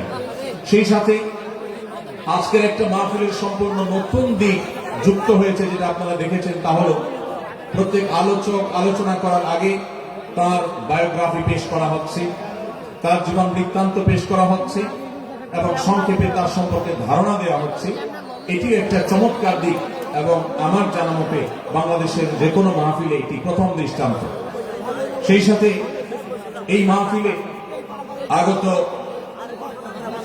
আমাদের সম্মানিত দর্শক শ্রোতা মন্ডলীর জন্য প্রাথমিক চিকিৎসা সম্পর্কে যেন তারা ধারণা নিতে পারেন, সেজন্য অনেকগুলো বুথ করা হয়েছে। এই বুথগুলো থেকে একজন মানুষ তার প্রাথমিক স্বাস্থ্য, এটার পরীক্ষা নিরীক্ষা বা নিজের চিকিৎসা সম্পর্কে স্টেপ কিভাবে নেবেন সে সম্পর্কে আদ্দিন সকিনা মেডিকেল কলেজের তরফ থেকে একটি বিশেষ আয়োজন হলো, যে বিশেষ ক্যাম্প এবং বুথ করে করে আমাদের দর্শক শ্রোতাকে এই দিক থেকে বিশেষ সার্ভিস দেওয়া হচ্ছে। পর্যাপ্ত টয়লেটের ব্যবস্থা করার কথা আমি শুনতে পেরেছি, জানতে পেরেছি এবং বক্তাদের, আলোচকদের বিভিন্ন উক্তি সম্বলিত ফেস্টুন আমি দেখেছি, যেটা অত্যন্ত নতুন একটা দিক। যদিও সেখানে বক্তাদের ছবি না থাকলে, প্রিন্টেড ছবি না থাকলে সেটা ভালো ছিল। আমি আশা করব কর্তৃপক্ষ সেটি পরবর্তীতে খেয়াল রাখবেন। সেই সাথে আমি একটি বিশেষ অনুরোধ তাদেরকে করেছি, তা হলো এই 3 দিন ব্যাপী তাফসীর কোরআন মাহফিলে আলোচকগণ কোরআন এবং হাদিস থেকে যে সমস্ত আলোচনা বক্তব্য পেশ করেছেন এবং করবেন, তার সবগুলোর সামারি একটি স্মারক গ্রন্থ আকারে যদি প্রকাশ করা হয়, একটি স্মারক পুস্তিকা আকারে প্রকাশ করার পর যদি বিতরণ করা হয়, তাহলে মাহফিলটি হারিয়ে যাবে না, মাহফিলটি আমাদের ঘরে ঘরে থেকে যাবে, আমাদের জীবনকে আলোকিত করবে। আমি আশা করব ওয়াজ মাহফিল, যেটি এই দেশের সবচেয়ে প্রাচীনতম কালচারের অন্যতম, এদেশের সবচেয়ে শক্তিশালী সংস্কৃতির অন্যতম হলো ওয়াজ মাহফিল। এই ওয়াজ মাহফিলগুলো আদর্শ ওয়াজ মাহফিলে পরিণত হবে। এই ওয়াজ মাহফিলগুলো মানুষের বিরক্তির কারণ হবে না। শহর এলাকায় রাত বিরাতে গভীর রাত পর্যন্ত দূর দূরান্তে মাইক লাগিয়ে মানুষের দুর্ভোগ সৃষ্টির কারণ হবে না। উচ্চ শব্দ দিয়ে মানুষকে বিরক্ত করার কারণ হবে না মাহফিলগুলো। আমরা যদি আদর্শ ওয়াজ মাহফিলের দৃষ্টান্ত স্থাপন করতে পারি, তাহলে এই দেশ কোরআনের আলোয় আলোকিত হবে, হাদিসের আলোকে আলোকিত হবে, আমাদের ঘরগুলো আলোকিত হবে দ্বীনের নূর এবং আলো দ্বারা। আল্লাহ রাব্বুল আলামিন আমাদের সবাইকে কোরআন এবং হাদিসের আলো থেকে আলোকিত হওয়ার তৌফিক দান করুন। আজকের এই মাহফিলে আমরা যেরকম সবাই সমবেত হয়েছি, মাশাআল্লাহ, চরম নীরব নিস্তব্ধ পরিবেশে সবাই পিনপতন নীরব হয়ে এই মুহূর্তে কথা শুনছি। আমি আশা করব শেষ মুহূর্ত পর্যন্ত আমরা এই অবস্থা বজায় রাখবো। আরশে আজিমের মালিকের কাছে ফরিয়াদ করি, হে আল্লাহ, হে আরশের মালিক, আপনি আমাদের সবাইকে এখানে যেরকম একত্রিত হওয়ার তৌফিক দিয়েছেন, জান্নাতুল ফেরদাউসের আঙিনায় প্রিয় হাবিব মুহাম্মদ মুস্তাফা সাল্লাল্লাহু আলাইহি সাল্লামের সাথে আমাদেরকে এরকম একত্র হওয়ার, সমবেত হওয়ার তৌফিক দান করুন, বলুন আমিন। সম্মানিত ভাইরা, আমি আপনাদের সম্মুখে কোরআনে কারীমের গুরুত্বপূর্ণ একটি সূরা, সূরা হুজুরাতের একটি আয়াত তেলাওয়াত করেছি। সূরা হুজুরাতের 7টি বিশেষ সামারি আপনাদের সামনে আমি তুলে ধরতে চাই। এই সূরা বিশেষ তাৎপর্য, এই সূরার যে বিশেষ বার্তা, আজ বাংলাদেশের যে সমাজ বাস্তবতা রয়েছে, সেই সমাজ বাস্তবতায় সূরাতুল হুজুরাত প্রতিটি ঘরে ঘরে প্রত্যেক মুসলমানকে বারবার পাঠ করা, পুনর্পাঠ করা প্রয়োজন। আমার রব, আমার আল্লাহ যদি আমাকে শক্তি সামর্থ্য দিতেন, আমি আমার দেশের প্রত্যেক মুসলিম ভাইকে বোনকে হাত জোড় করে, অনুরোধ করে, অনুনয় বিনয় করে সূরাতুল হুজুরাতের শুরু থেকে শেষ পর্যন্ত যে 18টি আয়াত রয়েছে, এই 18 আয়াতে ঐতিহাসিক যে 7টি বিশেষ বার্তা রয়েছে, সেই বার্তাগুলো গ্রহণ করবার উদ্দেশ্যে বারবার অর্থ সহকারে সূরাতুল হুজুরাত বুঝে বুঝে পড়া, এর তাফসীর দেখা, এই সামারিকে বারবার জানার জন্য আমি অনুরোধ করতাম। আল্লাহ তাআলা আমাদের সবাইকে সূরাতুল হুজুরাত এর আলো দ্বারায় সবাইকে আলোকিত হওয়ার তৌফিক দান করুন।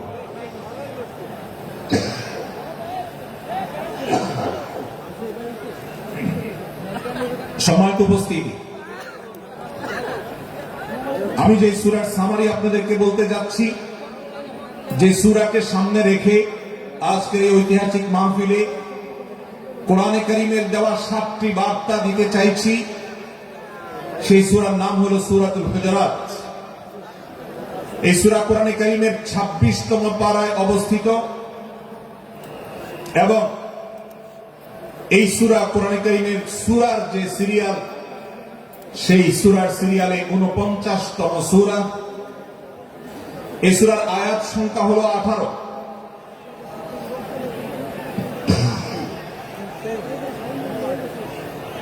এই সূরা প্রথম থেকে পঞ্চম আয়াত পর্যন্ত, প্রথম এই 5টি আয়াতে আল্লাহ রাব্বুল আলামিন তার প্রিয় নবী মুহাম্মদ মুস্তাফা সাল্লাল্লাহু আলাইহি ওয়াসাল্লাম, সবাই দরুদ পড়ি, সাল্লাল্লাহু আলাইহি ওয়াসাল্লাম, প্রিয় নবীজির নাম শুনলে দরুদ পাঠ করতে হয়, তার জন্য দোয়া করতে হয়। কারণ আল্লাহর হাবিব সাল্লাল্লাহু আলাইহি ওয়াসাল্লাম তার সমগ্র জীবনকে যে কষ্টের মধ্যে পার করেছেন, তার সমগ্র জীবনকে উৎসর্গ করেছেন, তা আপনার আমার হেদায়েতের জন্য, গোটা বিশ্ব মানবতার মুক্তির প্রয়োজনে। যিনি তার জীবনকে, যৌবনকে শেষ করে দিয়েছেন, তার সমগ্র জীবনে কখনো ভোগ, উপভোগ, এটিকে কখনো তিনি প্রশ্রয় দেননি, প্রাধান্য দেননি। দিনাতিপাত করেছেন অত্যন্ত কষ্টের সাথে, শত সহস্র বাধার সম্মুখীন হয়েছেন, শুধুমাত্র কিয়ামত পর্যন্ত আগত সকল মুসলিম নরনারীর কাছে যেন কোরআনের বার্তা পৌঁছে যায়, সবাই যেন হেদায়েত প্রাপ্ত হয়ে যায়, সবাই যেন মুক্তি প্রাপ্ত হয়ে যায়, সবাই যেন জান্নাতি হয়ে যায়, সবাই যেন জাহান্নাম থেকে মুক্তি লাভ করে, এই উদ্দেশ্যে তার সমগ্র জীবনকে তিনি উৎসর্গ করেছেন। আমাদের হেদায়েতের জন্য, আমাদের কল্যাণের পথে আহ্বানের জন্য, আমাদের জান্নাতে নেওয়ার জন্য, যার সমগ্র জীবনে কখনো ভোগ উপভোগকে প্রশ্রয় দেননি, কষ্টে নিপতিত হয়েছেন। তিনি চাইলে মক্কার রাজত্ব করতে পারতেন, তিনি চাইলে মক্কার সবচেয়ে ভোগী মানুষ হতে পারতেন, কিন্তু সেটা না করে তিনি যে ত্যাগের দৃষ্টান্ত স্থাপন করেছেন, প্রিয় নবী মুহাম্মদ সাল্লাল্লাহু আলাইহি সাল্লামের সেই অবদানের স্বীকৃতি স্বরূপ আমরা তার নাম যখনই শুনবো সাল্লাল্লাহু আলাইহি ওয়াসাল্লাম বলে তার প্রতি আল্লাহর রহমত যেন অনুগ্রহ যেন নাজিল হয় সেজন্য দোয়া করব। আল্লাহ তাআলা তার হাবিবকে রহমত এমনিতেই দান করবেন, আপনি আর আমি তার জন্য রহমতের দোয়া করার মধ্য দিয়ে আমরা সৌভাগ্যবান মানুষের কাতারে শামিল হতে পারবো। তো আমি যেটি বলছিলাম, সূরাতুল হুজুরাতের 1 থেকে 5 নম্বর আয়াত পর্যন্ত এই 5টি আয়াতে আল্লাহ রাব্বুল আলামিন প্রিয় নবী সাল্লাল্লাহু আলাইহি ওয়াসাল্লামের সাথে আদব এবং শিষ্টাচারের শিক্ষা দিয়েছেন মানব জাতিকে। এবং আল্লাহ রাব্বুল আলামিন ঈমানদারদেরকে পরম মায়ার সাথে ডেকে ইয়া আইয়ুহাল্লাযীনা আমানু, হে ঈমানদারগণ, এই ডাকে আল্লাহ তাআলা ডেকে বলেছেন লা তুকাদ্দিমু বাইনা ইয়াদাইল্লাহি ওয়া রাসূলিহি, তোমরা আল্লাহ এবং তার রাসূলের সামনে আগ বেড়ে কোনো কথা বলবে না, আগ বেড়ে কোনো কাজ করবে না। একজন ঈমানদার, একজন মুসলমান তার এই শিষ্টাচারের শিক্ষা তার জীবনে ধারণ করতে হবে। যখনই আল্লাহ কোনো কথা বলেছেন, আল্লাহ রাসূল সাল্লাল্লাহু আলাইহি ওয়াসাল্লাম কোনো কথা বলেছেন, এটি নিশ্চিত হতে পারবো আমরা, তখন একজন ঈমানদার আর কখনো সেটার উপর কোনো কথা বলবে না, আগ বেড়ে কোনো কিছু করবে না, কোন প্রকার সীমা লঙ্ঘন করবে না। আল্লাহ রাসূল, আল্লাহ বলেছেন, আল্লাহ রাসূল বলেছেন, এটি শোনার পর সে তার আপদ মস্তককে সারেন্ডার করবে, সে নিজেকে আত্মসমর্পণ করবে। এরপর তার কোন যুক্তিকে, কোন বুদ্ধিকে, তার কোন মতামতকে সে সেখানে আর দাঁড় করাবার চেষ্টা করবে না। এটা একজন শিষ্টাচার বিশিষ্ট ঈমানদারের বৈশিষ্ট্য। কোরআন এই শিক্ষা আমাদেরকে দিয়েছে। ভাইরা আমার, এই শিক্ষাকে ধারণ করে আমরা যারা নিজেদেরকে মুসলমান দাবি করছি, আমাদের সম্মানীয় যারা আছেন, আল্লাহকে যেরকম আমরা সম্মান করি, আল্লাহ রাসূলকে যেরকম সম্মান করি, ঠিক একইভাবে আমাদেরকে যে সমস্ত মানুষগুলোকে সম্মান করার নির্দেশ করা হয়েছে, ওলামা ইকরাম রয়েছেন, আমাদের বাবা মা, বয়সে বড়, শিক্ষিত, এবং যারা আমাদের শিক্ষক বৃন্দ আছেন, এভাবে যারা আমাদের সম্মানের পাত্র আছেন, সে মানুষগুলোর সামনে আগ বেড়ে যেন কোনো কিছু না করি। সে আগ বাড়াটা কথার ক্ষেত্রে হতে পারে, চলার ক্ষেত্রে হতে পারে, আচরণের ক্ষেত্রে হতে পারে।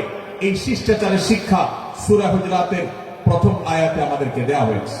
প্রিয় ভাইরা আমার, আমাদের সমাজে আজ যে সমস্ত ভালো গুণের দুর্ভিক্ষ চলছে, ক্রাইসিস চলছে, অভাব চলছে, এর মধ্যে অন্যতম হলো আজ শিষ্টাচারের অভাব। আমাদের সমাজের চতুর্দিকে আপনি দেখতে পাবেন, পরিলক্ষিত আমার।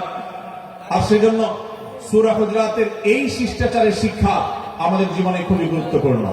আমরা যখনই কোনো সম্মানীয় ব্যক্তির কাছে আমরা থাকব, তাদের কথার উপরে কথা বলা, তাদের সাথে তর্ক করা, তাদের আর সামনে আগ বেড়ে কথা বলা, এমনকি তারা যখন চলবেন তাদের সামনে সামনে হাঁটা, এই সবগুলো কোরআনের এই শিষ্টাচারের যে শিক্ষা আছে এর পরিপন্থী।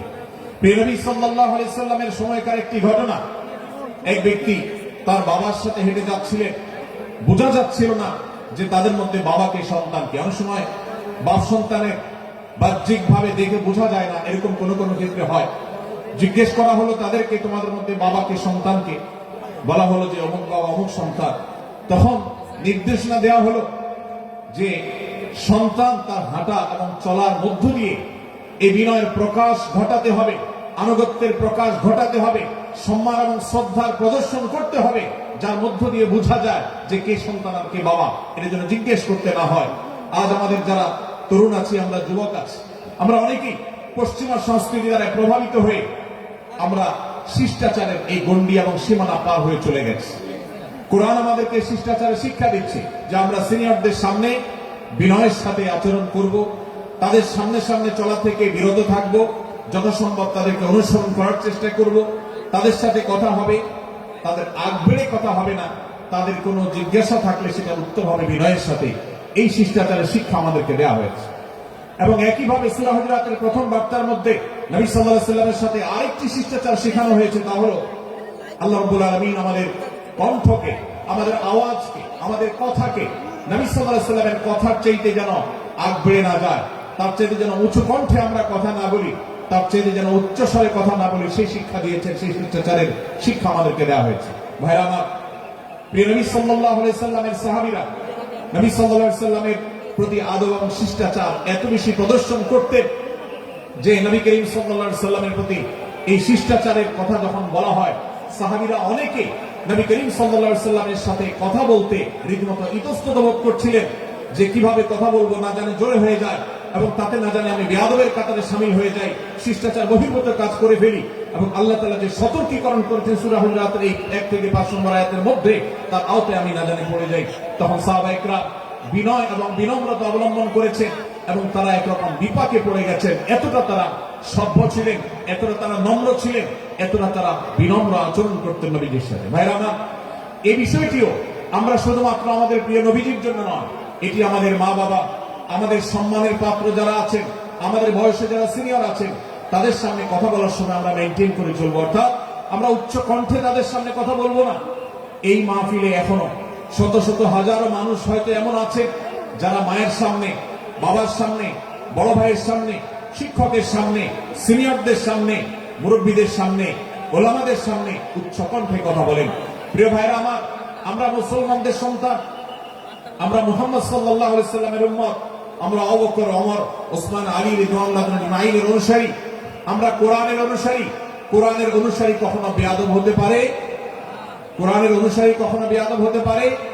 কোরআন যে শিষ্টাচারের শিক্ষা দিয়েছে, এই শিক্ষা আজ আমাদের মধ্যে ধারণ করতে হবে, আমাদের সন্তানদের শেখাতে হবে, আমাদের ঘরে ঘরে এই শিক্ষা চর্চা করতে হবে, আমাদের সমাজে এটিকে প্রতিষ্ঠিত করতে হবে। পশ্চিমা সংস্কৃতির যে ছোবল, সে ছোবল আমাদের সন্তানদেরকে আজকাল অনেক ক্ষেত্রে বেয়াদবে পরিণত করছে, তাদের অনেক সময় শিষ্টাচার থেকে বের করে দিচ্ছে। তারা কখনো স্বাধীনতার নামে, কখনো মত প্রকাশের নামে, কখনো বিভিন্ন নামে তারা কিন্তু হারিয়ে যাচ্ছে। আজকের এই বাস্তবতাকে উপলব্ধি করে সূরা হুজুরাতের 1 থেকে 5 নম্বর আয়াত, এই শিক্ষাকে আমাদের মধ্যে ধারণ করতে হবে। আল্লাহ তাআলা আমাদের সবাইকে সেই তৌফিক দান করুন। ভাইরা আমার, সূরা হুজুরাতের প্রথম বার্তা প্রিয় নবী সাল্লাল্লাহু আলাইহি সাল্লামের সাথে শিষ্টাচার। আল্লাহ এবং তার রাসূলের সামনে, আল্লাহ এবং তার রাসূলের সামনে আগ বেড়ে কোনো কথা না বলা, আগ বেড়ে কোনো আচরণ না করা, এটা তার প্রতি শিষ্টাচারের অংশ। এবং আল্লাহ রাসূলের সামনে উচ্চ কণ্ঠে জোরে কথা না বলা, এটাও তার প্রতি শিষ্টাচারের অংশ। আল্লাহ তাআলা আমাদেরকে এই শিষ্টাচার আমাদের জীবনে প্রত্যেকটা পদে পদে ধারণ করার তৌফিক দান করুন, আমিন। ভাইরা আমার, সূরা হুজুরাতের দ্বিতীয় যে শিক্ষা, সেই শিক্ষাটা বর্ণিত হয়েছে এই সূরা 6 থেকে 8 নম্বর আয়াত। 6 থেকে 8 নম্বর এই আয়াতের মধ্যে আল্লাহ রাব্বুল আলামিন আমাদেরকে দ্বিতীয় শিক্ষা দিয়েছে, ঈমানদার কখনো কোনো কথা বলার আগে সেই কথা সত্য কিনা, বাস্তব কিনা সেটি যাচাই বাছাই না করে বলবে না। ঈমানদার কখনো গুজবে কান দিবে না। ঈমানদার কখনো শোনা কথার উপরে ভিত্তি করে কোনো সিদ্ধান্ত গ্রহণ করবে না। এই শিক্ষাটাও আজকের বাস্তবতার আলোকে আমাদের সমাজের জন্য অত্যন্ত গুরুত্বপূর্ণ এবং প্রয়োজনীয়। প্রিয় ভাইয়েরা আমার, আমাদের চতুর্পাশে যদি আমরা তাকাই, আমরা দেখতে পাবো সোশ্যাল মিডিয়াতে, ফেসবুকে আজকাল কোন তথ্য উপাত্ত পেলে সেটার পরখ করা ছাড়া, যাচাই বাছাই করা ছাড়া, সত্য অসত্য নিরূপণ করা ছাড়া আমরা অনেকে সেটার প্রচার প্রচারণা নেমে যাই। আমরা অনেকে সেটা শেয়ার দেওয়া শুরু করে দিই। আমরা অনেকে এটার উপর ভিত্তি করে অনেককে নিন্দা বন্ধ করা শুরু করে দেই। এমনকি আজ আমরা যেই জায়গায় দাঁড়িয়ে আছি, বাংলাদেশের যে সামাজিক বাস্তবতা, সেই বাস্তবতার আলোকে বলা যায় অনেক সময় অনেক ব্যক্তিকে সমাজে মিডিয়ার মাধ্যমে নানাভাবে হয়রানি করে তাকে খারাপ মানুষ হিসাবে, কালপিট হিসাবে দেখানো হয়, অথচ তার দোষ, যে সমস্ত দোষের কথা তাকে বলা হয়, যে সমস্ত দোষে তাকে দোষী বানানো হয়, সে সমস্ত দোষ থেকে তিনি শত সহস্র এবং পবিত্র এবং পরিচ্ছন্ন। ভাইরা আমার, আজকের এই বাস্তবতা আমাদেরকে বিশেষ করে লক্ষ্য রাখতে হবে যে আমরা যেই কোনো মূল্যে, যেই কোনো ভাবে যেন কোন প্রকার গুজবে কান না দেই, আমরা যেন গুজব থেকে বেঁচে থাকি। আল্লাহ তাআলা আমাদেরকে তৌফিক দান করুন। ভাই, এদিকে অনেক বেশি বাঁশির আওয়াজ শোনা যাচ্ছে। স্বেচ্ছাসেবকরা বাঁশির আওয়াজ দেওয়া ছাড়া আপনারা ভলান্টিয়ারি করুন। এত বেশি বাঁশির আওয়াজ আসছে যে কথা বলা কঠিন হয়ে যাচ্ছে। অনুগ্রহ করে বাঁশির আওয়াজ কম করে আপনারা ভলান্টিয়ারি করুন। এখনো অনেক বাঁশির আওয়াজ শোনা যাচ্ছে, বাঁশির আওয়াজগুলো বন্ধ করুন। মাশাআল্লাহ, এখন বন্ধ হয়েছে। আমরা মেহেরবানি করে বাম পাশে থেকে কিছুটা আওয়াজ পাচ্ছি, একটু নীরব নিস্তব্ধ হওয়ার জন্য অনুরোধ করছি। একটু নীরব নিস্তব্ধ না হলে কথা বলা যাবে না। অনুগ্রহ করে আমরা একটু সহযোগিতা করি এবং সবাই নীরব থাকি। ভলান্টিয়াররা অপ্রয়োজনে বাঁশির আওয়াজ দিবেন না, অপ্রয়োজনে বাঁশির আওয়াজ দিবেন না। আমাদের দেশে শব্দ দূষণ, শব্দ সন্ত্রাস, এটা এই দেশের কমন কালচার হয়ে গেছে। রাস্তায় যাবেন, প্রয়োজনে অপ্রয়োজনে গাড়ির হর্ন বাজাবে। যে কোনো প্রোগ্রামে যাবেন, প্রয়োজনে অপ্রয়োজনে বাঁশি বাজানো হবে। কদিন আগে 31st নাইট গেছে, আপনারা দেখেছেন। এত প্রচারণা, এত সতর্কীকরণের পরেও, আইন শৃঙ্খলা রক্ষাকারী বাহিনী এত সতর্ক থাকার পরেও আপনারা দেখেছেন এক শ্রেণীর বুদ্ধি প্রতিবন্ধীরা তারা 31st নাইট উদযাপনের নামে শব্দ সন্ত্রাস করেছে। শত শত হাজার মানুষের কষ্টের কারণ হয়েছে। প্রিয় ভাইরা আমার, ধর্ম হোক আর রাজনীতি, বিনোদন হোক আর আনন্দ হোক, যেই কোনো নামে যদি শব্দ সন্ত্রাস সৃষ্টি করে বা অতিরিক্ত শব্দ দূষণ করে, শব্দ সৃষ্টি করে মানুষকে অতিষ্ঠ করার কারণ হয়, সেটা কোন সভ্য সমাজের দৃশ্য হতে পারে না। আমরা সেই ইসলামের অনুসারী যে ইসলামে আমাদের প্রিয় নবী সাল্লাল্লাহু আলাইহি ওয়াসাল্লাম মসজিদে নববীতে তার একান্ত পরিবেশের মধ্যে এক সাহাবী জোরে কোরআন তেলাওয়াত করছিলেন। তিনি তাকে বলছিলেন, তুমি কোন বধির রবকে শোনাচ্ছ না, তোমার রব সবকিছু শুনতে পান, অতএব তুমি তোমার এই উচ্চ কণ্ঠের তেলাওয়াত দিয়ে আশপাশের মানুষের ডিস্টার্বের কারণ হবে না। আমরা সেই ইসলামের অনুসারী। অতএব ওয়াজ মাহফিলের মাধ্যমেও যাতে কোনো মানুষ অতিষ্ঠ না হয়, মাইক ব্যবস্থাপনা সেভাবে করাটা মাহফিল কর্তৃপক্ষের যেমন কর্তব্য, ঠিক একইভাবে রাজনৈতিক সভা সমাবেশের নামে কিংবা বিয়ে বিনোদনের নামে যদি শব্দ সন্ত্রাস করা হয়, শব্দ দূষণ করা হয়, অতিরিক্ত শব্দ এর মাধ্যমে যদি মানুষকে অতিষ্ঠ করা হয়, তাহলে সেটি কখনো কোনো সভ্য সমাজের কাজ হতে পারে না। প্রিয় ভাইরা, এই জন্য আপনারা যারা তরুণ আছেন বয়সে, আপনাদেরকে আমি অনুরোধ করতে চাই, বিবাহ অনুষ্ঠানকে কেন্দ্র করে, আকিকাকে কেন্দ্র করে, নানা অনুষ্ঠানকে কেন্দ্র করে যে শব্দ সন্ত্রাস আমাদের দেশে হয়, এটি আমাদেরকে থামাতে হবে ইনশাআল্লাহ। আমরা যদি সবাই সজাগ হয়ে যাই, আমরা যদি সবাই সতর্ক হয়ে সচেতন হই, ইনশাআল্লাহ এই যে শব্দ দিয়ে মানুষকে কষ্ট দেওয়ার অপসংস্কৃতি, বিশেষ করে ভিনদেশী যে অপসংস্কৃতি আমদানি করা হয়েছে, এই অত্যাচার এদেশে থামাতে হবে ইনশাআল্লাহ। আল্লাহ আমাদের সবাইকে তৌফিক দান করুন। ভাইরা আমার, আমরা আমাদের আশেপাশে কোন তরুণরা যদি এরকম শব্দ করে, গান বাজিয়ে অন্য মানুষকে অতিষ্ঠ করে, ঈদের সময় দেখা যায় বিশেষ করে সে সমস্ত যুবকদেরকে কাউন্সিলিং করতে হবে, তাদেরকে বোঝাতে হবে যে তোমার আনন্দ কখনো আরেকজনের বেদনার কারণ হতে পারে না। বহু হার্টের রোগী আছেন, বহু অসুস্থ মানুষ আছেন, বহু ছোট শিশু আছে যাদের কষ্টের কারণ হয়। বিধায় আমরা কখনো আমাদের শব্দ দিয়ে কাউকে কষ্ট হতে দিব না। আল্লাহ আমাদের সবাইকে তৌফিক দান করুন। মাশাআল্লাহ, অনেকটা নীরব নিস্তব্ধ হয়েছে। আমি যে জায়গাতে ছিলাম আমরা সেখানে ফিরে যাই। সূরা হুজুরাতের দ্বিতীয় শিক্ষার কথা বলছিলাম ভাইরা। 6 থেকে 8 নম্বর আয়াত যদি আপনি পাঠ করেন সূরা হুজুরাতের, আপনি দেখতে পাবেন সেখানে আল্লাহ রাব্বুল আলামিন ঈমানদারদেরকে যেই কোনো সংবাদ, যে কোনো তথ্য, বিশেষ করে অনির্ভরযোগ্য সূত্র থেকে যখন পাবে, ফাসিক থেকে যখন শুনবে, যার ভিতরে আল্লাহর ভয় নাই সেরকম মানুষ থেকে যখন পাবে, সেই সংবাদ তথ্য উপাত্ত যাচাই করা ছাড়া সেই সংবাদ যেন বলে না বেড়ায়। আপনি শহরে যান কিংবা গ্রামে, শিক্ষিত দেখুন কিংবা অশিক্ষিত, সর্বশ্রেণীর মানুষের মধ্যে আজ এই ব্যাধি দেখতে পাবেন চরমাকার ধারণ করেছে। কারোর ব্যাপারে কোন নেগেটিভ কথা শুনেছেন, কোন মন্দ কথা শুনেছেন, সে কথার প্রচারণা শুরু করে দেন। সেটা কি সঠিক কিনা, সেটা কি সত্য কিনা, সেটা কি যথার্থ কিনা, সেটা কোনো প্রপাগান্ডা কিনা, সেটা কোনো মিথ্যাচার কিনা, সেটা কোনো গুজব কিনা, এটা যাচাই করার প্রয়োজন অনুভব করে না। অথচ আমরা সেই মুহাম্মদ সাল্লাল্লাহু আলাইহি সাল্লামের উম্মত, যে মুহাম্মদ সাল্লাল্লাহু আলাইহি সাল্লাম আমাদেরকে সতর্ক করেছেন, কাফা বিল মারই কাযিবান আন ইউহাদ্দিসা বিকুল্লি মা সামিআ, কোন ব্যক্তি যা শুনে সেটাই যদি বলে বেড়ায়, তথ্য উপাত্ত যাচাই না করে, সেটাকে ভালো করে যাচাই বাছাই না করে, সেটাকে অনুসন্ধান না করে, সত্য সত্য নিরূপণ করবার চেষ্টা না করে, তাহলে সে মিথ্যাবাদী হওয়ার জন্য যথেষ্ট। এই জন্য আজকের এই মাহফিল থেকে আমরা অঙ্গীকার করে যাব, আজকের মাহফিল থেকে আমরা নিয়ত করে যাব, এই মজলিসে বসে এই মুহূর্তে নিজে নিজে সংকল্প করব, আমার জীবনে সোশ্যাল মিডিয়া কিংবা ফেসবুকে, ইউটিউবে অথবা অফলাইনে আমার বাস্তব জীবনে আমি কখনো কোনো মানুষ সম্পর্কে যে কোনো তথ্য উপাত্ত পেয়ে ভুল কোনো ধারণা, মন্দ কোনো ধারণা করার প্রতি পোষণ করবো না। কোনো তথ্য উপাত্ত যদি পাই, কোনো সংবাদ যদি পাই অনির্ভরযোগ্য সূত্রে, তাহলে সেক্ষেত্রে সেটা যাচাই বাছাই করা ছাড়া আমি সেটাকে বিশ্বাস করতে যাব না। এটাই হলো আমাদের ঈমানের দাবি। ভাইরা আমার, একজন ইমানদার এতটা সরল হবে না যে যা শুনবে সে সেটাকে বিশ্বাস করে বসবে। একজন ইমানদার এতটা বাস্তবতা থেকে দূরে থাকবে না যে তিনি তার পাওয়া কোন সংবাদকে অনুসন্ধান করবে না। আল্লাহ তাআলা আমাদের সবাইকে সূরা হুজুরাতের এই দ্বিতীয় শিক্ষাটাকে আমাদের জীবনে ভালো করে ধারণ করার তৌফিক দান করুন। আল্লাহ বলেছেন, ইয়া আইয়ুহাল্লাযীনা আমানু, হে ঈমানদারেরা, ইন জাআকুম ফাসিকুম বিনাবাইন ফাতাবায়ানু, তোমাদের কাছে কোন ফাসিক, যার মধ্যে আল্লাহর ভয় নেই, এরকম কোন মানুষ যদি কোন সংবাদ উপস্থাপন করে,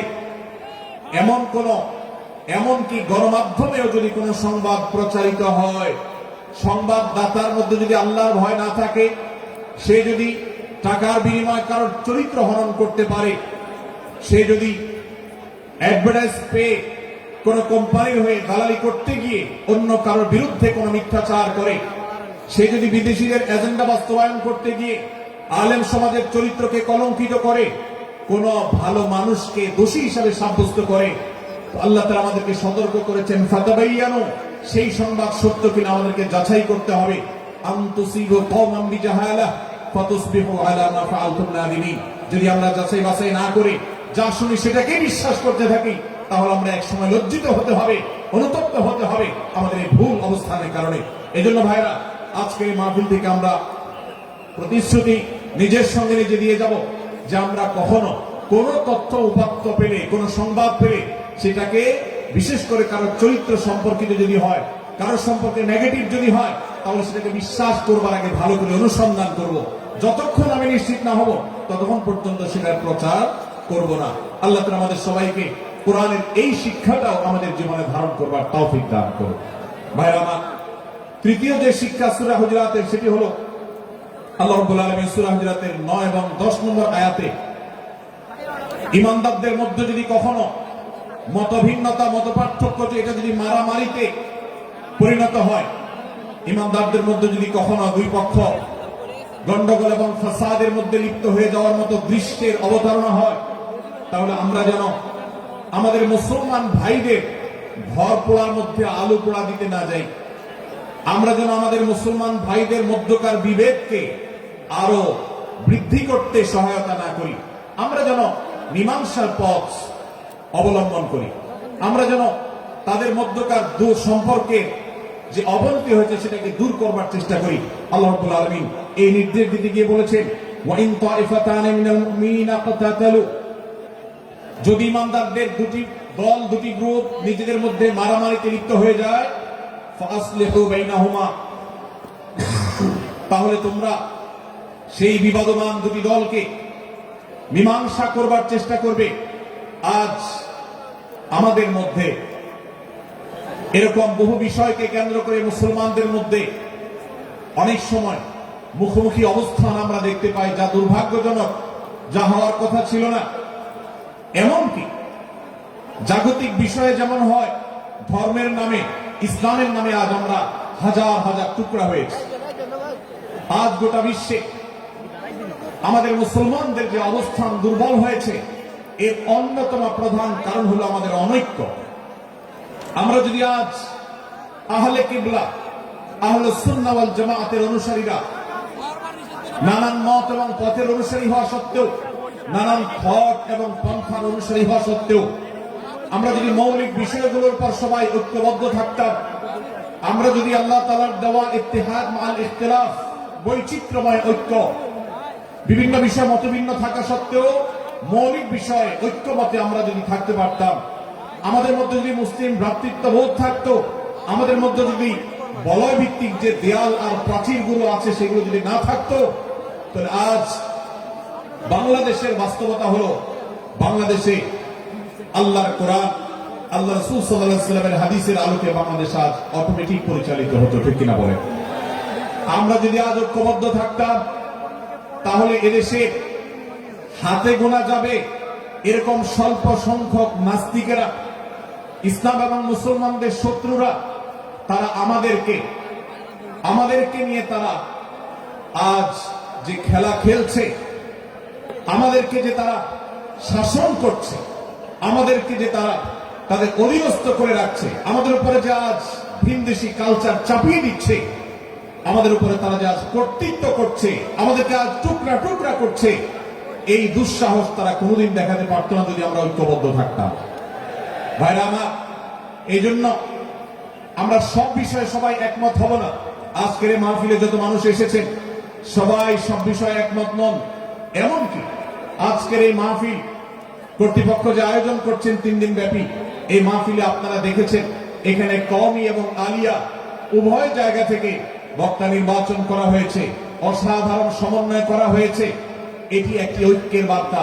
আমরা আশা করব মাঠ পর্যায়ে আমরা যারা কাজ করব, আমরা প্রত্যেকে আমাদের অন্য মতের, ভিন্ন মতের যে সমস্ত মুসলমান ভাইরা আছেন, তার সাথে আপনার কোনো থটগত মত পার্থক্য থাকতে পারে, চিন্তাগত কোনো ভিন্ন মত থাকতে পারে, কিন্তু দিন শেষে তিনি আপনার মুসলমান ভাই। তার আল্লাহ আর আপনার আল্লাহ এক, তার রাসূল এবং আপনার রাসূল এক, তার কিবলা এবং আপনার কিবলা এক, তার কোরআন আর আপনার কোরআন এক, তার নামাজ আর আপনার নামাজ এক, তার রোজা আর আপনার রোজা এক, তার যাকাত এবং আপনার যাকাত এক, তার সাথে আপনার মোটা এবং মৌলিক বিষয়ে কোনো মত পার্থক্য নাই। অতএব ছোটখাটো বিষয়কে কেন্দ্র করে আপনি যদি তাকে আপনার প্রতিপক্ষ মনে করেন, আপনি যদি তাকে আপনার শত্রু মনে করেন, এটা হবে আপনার ইসলামের জন্য, আপনার জন্য, এদেশের মুসলমানদের জন্য সবচেয়ে বড় ভুল। ভাইরা আমার, হারদুই হযরত আশরাফ আলী থানভী রহমাতুল্লাহ আলাইহির সর্বশেষ খলিফা আবুল হক সাহেব রহমাতুল্লাহ আলাইহি বলতেন, दीन के हर काम करने वालों को रफीक समझो, फरीक न समझो। যারাই আল্লাহর দ্বীনকে বুলন্দ করবার জন্য, যারাই আল্লাহর দ্বীনকে সেবা দেওয়ার জন্য, খেদমত করার জন্য কাজ করছে, তার পদ্ধতি তোমার থেকে ভিন্নতর হতে পারে। তাকে তুমি তোমার বন্ধু মনে করো, সহযাত্রী মনে করো, পথযাত্রী মনে করো, সহযোদ্ধা মনে করো, তোমার প্রতিপক্ষ মনে করবে না। প্রিয় ভাইরা আমার, আজ বাংলাদেশে ইসলাম যতটা পিছিয়ে আছে তার প্রধান কারণ হলো আমাদের অনৈক্য। আজ আমরা যদি আমাদের মধ্যকার যে সমস্ত দেয়াল এবং প্রাচীরগুলো, অদৃশ্য প্রাচীরগুলো উঠে আছে, যেগুলো আমাদের মুসলিম ভ্রাতৃত্বকে ভেঙে খান খান করে দিয়েছে, টুকরো টুকরো করে দিয়েছে, যদি আজ আমরা সে সমস্ত অদৃশ্য প্রাচীরগুলো দূরে সরাতে পারতাম, আমার ভিন্ন মতের ভাইকে যদি আমার ভাই মনে করতে পারতাম, তার যদি আমি কল্যাণকামী হতে পারতাম, আল্লাহ কোরআনের ঘোষণা অনুযায়ী এই মুসলমানদের ঐক্যবদ্ধ শক্তিকে দমাবার শক্তি পৃথিবীর কারোর নাই, কারোর নাই, কারোর নাই। আজ আমার ভাইয়েরা ফিলিস্তিনে মার খাচ্ছে, যদি আজ গোটা বিশ্বের মুসলমানরা আমরা ফিলিস্তিনে মুসলমানদের উদ্ধারের ব্যাপারে ঐক্যবদ্ধ থাকতাম, ফিলিস্তিনে মুসলমানের দিকে চোখ তুলে তাকাবার শক্তি বিশ্বের কোন কাফেরদের থাকতো না। আজ যদি আমরা আমাদের মুসলমান নির্যাতিত ভাইদের ব্যাপারে সারা বিশ্বের মুসলমানরা ঐক্যবদ্ধ অবস্থান গ্রহণ করতে পারতাম, মুসলমানের দিকে চোখ তুলে তাকাবার শক্তি বিশ্বের কোন কারো থাকতো না। ভাইরা আমার, গোটা বিশ্বে ঐক্য প্রতিষ্ঠা করা আপনার আমার মতো সাধারণ মানুষের দ্বারা হয়তো সম্ভবপর হবে না, কিন্তু আমরা যারা মাঠ পর্যায়ে কাজ করছি, আমি আপনাদেরকে করজোড় করে অনুরোধ করতে চাই। আমি জানি আপনার এলাকাতে, আপনার মহল্লাতে আপনার সাথে অন্য মুসলমান ভাইদের অনেক ক্ষেত্রে মতভিন্নতা আছে। সেটা রাজনৈতিক দৃষ্টিভঙ্গির ক্ষেত্রে হতে পারে, সেটা ধর্মীয় থট এবং মানহাজ, মাযহাব, মাসলাকগতভাবে হতে পারে, সেটা অন্য কোন ইস্যু ভিত্তিক মত পার্থক্য হতে পারে।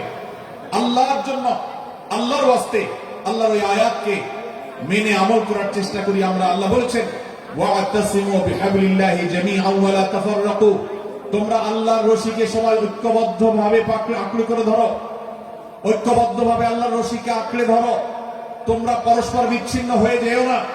আমরা অনেক ফরজের কথা শুনেছি, নামাজ রোজা ফরজ আমরা জানি, বাবা মার প্রতি সদ্ব্যবহার করার ফরজের কথা আমরা জানি, আত্মীয়তার সাথে সুসম্পর্ক, আত্মীয়তার বন্ধন রক্ষার কথা আমরা জানি, ফরজ হওয়ার কথা জানি, কিন্তু মুসলমানদের ঐক্যবদ্ধ থাকতে হবে এই ফরজের কথা আমরা অনেকেই জানি না। ভাইরা আমার, মুসলমানদেরকে আল্লাহ রাব্বুল আলামিন ঐক্যবদ্ধ থাকার নির্দেশ দিয়েছেন। এই ঐক্যটা এর মানে এই নয় যে সময় এক মতের হয়ে যাবে সব বিষয়ে। বিভিন্ন বিষয়ে আমাদের মধ্যে মত পার্থক্য থাকবে, তারপরে আমরা একে অন্যের সহযোদ্ধা হব, সহযাত্রী হব, আমরা একে অন্যের কল্যাণকামী হব, একে অন্যের ভালো চাইবো। আমার ভিন্ন মতের মুসলমানের কোনো ক্ষতিতে আমি খুশি হব না, তার ক্ষতিতে আমি কষ্ট পাবো, তার সাফল্যকে আমি এনজয় করব, আনন্দিত হব। এটা যদি করতে না পারি তো আমি কখনো খালেস এবং সাচ্চা মুসলমান হতে পারলাম না। আল্লাহ তাআলা আমাদের অন্তরগুলোকে উদার করে দিন, ব্রড করে দিন, প্রশস্ত করে দিন, বড় করে দিন, উম্মার ঐক্যের প্রয়াসী হওয়ার তৌফিক দান করুন আমি। ভাইরা আমার, আমরা মহল্লায় মহল্লা, এলাকায় এলাকায়, মসজিদে মসজিদে, আমাদের নিজস্ব বলয়ে, নিজস্ব অঙ্গনে আমরা চেষ্টা করব ভিন্ন ভিন্ন মতের মুসলিম ভাইকেও আমার ভাই হিসাবে আঁকড়ে ধরার, আপন করা। ডক্টর খন্দকার আব্দুল্লাহ জাহাঙ্গীর রাহমাহুল্লাহ এই অঞ্চলের সন্তান।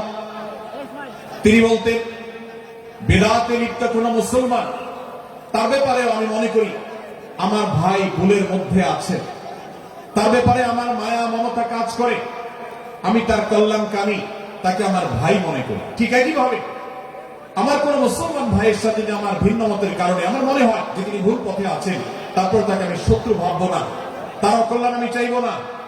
আজ বাংলাদেশের বাস্তবতায় যদি আমরা তাকাই, দেখতে পারবো ইসলাম এবং মুসলমানদের যত শত্রু আছে, আমরা দেখেছি গত কয়েক যুগ ধরে তাদের নিজেদের মধ্যে হাজারো বিভক্তি, হাজারো মত পার্থক্য থাকা সত্ত্বেও মুসলমানদের শত্রুতা করার ব্যাপারে তারা সবাই ঐক্যবদ্ধ।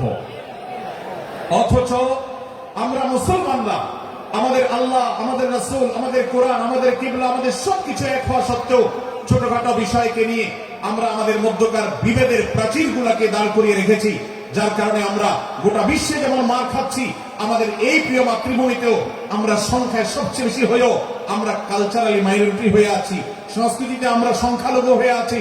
সব ক্ষেত্রে আমাদেরকে ইগনোর করা হয়। 4 লক্ষ মসজিদের দেশে 4 লক্ষ ইমাম আছেন, 4 লক্ষ মুয়াজ্জিন আছেন। এই মসজিদগুলো এদেশে, এই নেটওয়ার্ক যতটা শক্তিশালী, এদেশের সকল রাজনৈতিক দলগুলোর নেটওয়ার্ককে যদি একত্র করা হয়, মসজিদগুলোর মতো এতটা শক্তিশালী নেটওয়ার্ক এদেশের সমাজে নাই। কিন্তু ওলামা একরামকে ইগনোর করা হয়, মুসলমানদের ইগনোর করা হয়। এদেশের আইনে কোরআন এবং সুন্নাহ, এদেশের মুসলমানদের ধ্যান ধারণাকে কখনো বিবেচনায় আনা হয় না। এই যে মুসলমানদের আজ দুরবস্থা, এর অন্যতম প্রধান কারণ হলো আমাদের হাজার হাজার ভাগে বিভক্তি। এই বিভক্তির দেয়ালগুলোকে তুলতে হবে কি হবে না? যদি হয় তাহলে আপনি নিজে থেকে শুরু করে দিন। আপনি যেই মতই লালন করেন না কেন, আপনার ভিন্ন মতের মুসলমানকে আপনি ভাই মনে করবেন, তার সাথে বুক মেলাতে আপনার কষ্ট হবে না, তার সাথে বসতে আপনার অসুবিধা হবে না। ভিন্ন মতের আলেম, এক মতের আলেম আরেক মতের আলেমের সাথে বসতে অসুবিধা হবে না। এক মতের অনুসারী আরেক মতের অনুসারীকে ভাই বলতে অসুবিধা হবে না। আমরা সোশ্যাল মিডিয়াতে নিজেদের মধ্যে কামড়াকামড়ি করবো না, নিজেদের মধ্যে আমরা ঝগড়া বিবাদ করবো না। এবং যদি কেউ বিবাদে লিপ্ত হয়, সূরা হুজুরাতের 9 এবং 10 নম্বর আয়াতের শিক্ষা বলছে, মুসলমানদের মধ্যে দুটি দল যদি মারামারিতে লিপ্ত হয়, তুমি সেখানে গিয়ে খোঁচাখুচি করে মারামারি বাড়ানোর তো প্রশ্নই ওঠে না। বরং আল্লাহ বলছেন যে ফাসলিহু বাইনাহুমা, তাদের উভয়ের মধ্যে মীমাংসা করবার জন্য তুমি উদ্যোক্তা হও, তুমি উদ্যোগী হও। ভাইরা আমার, আমরা অনেকেই হয়তো জেনে থাকবো মিথ্যা এটা আল্লাহর জমিনের সবচেয়ে বড় জঘন্য অপরাধগুলোর মধ্যে থেকে একটি। একজন মুসলমান কোন অবস্থাতে মিথ্যা বলতে পারে না, কিন্তু কোন মুসলমান যদি অন্য মুসলমানের সাথে কখনো বিবাদ বিতণ্ডায় লিপ্ত হয়ে যায়, দুজন মুসলমান বা দুটি বলয়, দুটি পক্ষ, দুটি গোষ্ঠী মুসলমানদের, তাদের মধ্যে যদি কোনো বিষয় যদি ভুল বুঝাবুঝি তৈরি হয়, ভিন্ন মত সৃষ্টি হয়, একে অন্যের সাথে শত্রু ভাবাপন্ন হয়ে যায়, তাহলে তাদের দুইজনের মধ্যে বা দুই পক্ষের মধ্যে মীমাংসা করবার জন্য কেউ যদি মিথ্যা কথাও বলে, অর্থাৎ আপনি এক পক্ষের কাছে গিয়ে বললেন, ভাই আপনি যাকে এত খারাপ মনে করছেন, যার ব্যাপারে আপনি এতটা রাগান্বিত হয়ে আছেন, আমি তো জানি তিনি আপনার ব্যাপারে অনেক সফট চিন্তা রাখেন, আপনার ব্যাপারে অনেক ইতিবাচক ভাবনা রাখেন, আপনার ব্যাপারে অনেক সুধারণা পোষণ করেন। আপনি যদি একজন মুসলমানের কাছে গিয়ে, এক পক্ষের কাছে গিয়ে যদি এই কথাটা বলেন, বাস্তবে তিনি যদি এটা নাও বলেন, তারপরে আপনি যদি এই মিথ্যা কথা বলেন, এই মিথ্যা এটা শুধু জায়েজ নয়, বরং এই মিথ্যাটা এর মাধ্যমে আপনি যে তাদের পরস্পরের সম্পর্ককে ভালো করার চেষ্টা করেছেন, এর মাধ্যমে আপনি আল্লাহর কাছে নেকি এবং সওয়াব পাবেন ইনশাআল্লাহ। ভাইরা আমার, তাহলে দুজন মুসলমান, দুটি পক্ষ, দুটি দল, দুটি বলয়, দুটি গোষ্ঠী যদি কখনো ভিন্ন মত তাদের মধ্যে তৈরি হয়, সেটা যদি মারামারিতে গিয়ে পৌঁছায়, সেটা যদি বিবাদ বিতণ্ডা পর্যন্ত গিয়ে পৌঁছায়, আমাদের কাজ হবে মধ্যে থেকে সেটাকে মীমাংসার মাধ্যমে দূরত্বকে কমানো। আমরা কখনো দূরত্ব বাড়াবো না, পারলে দূরত্ব কমাবো।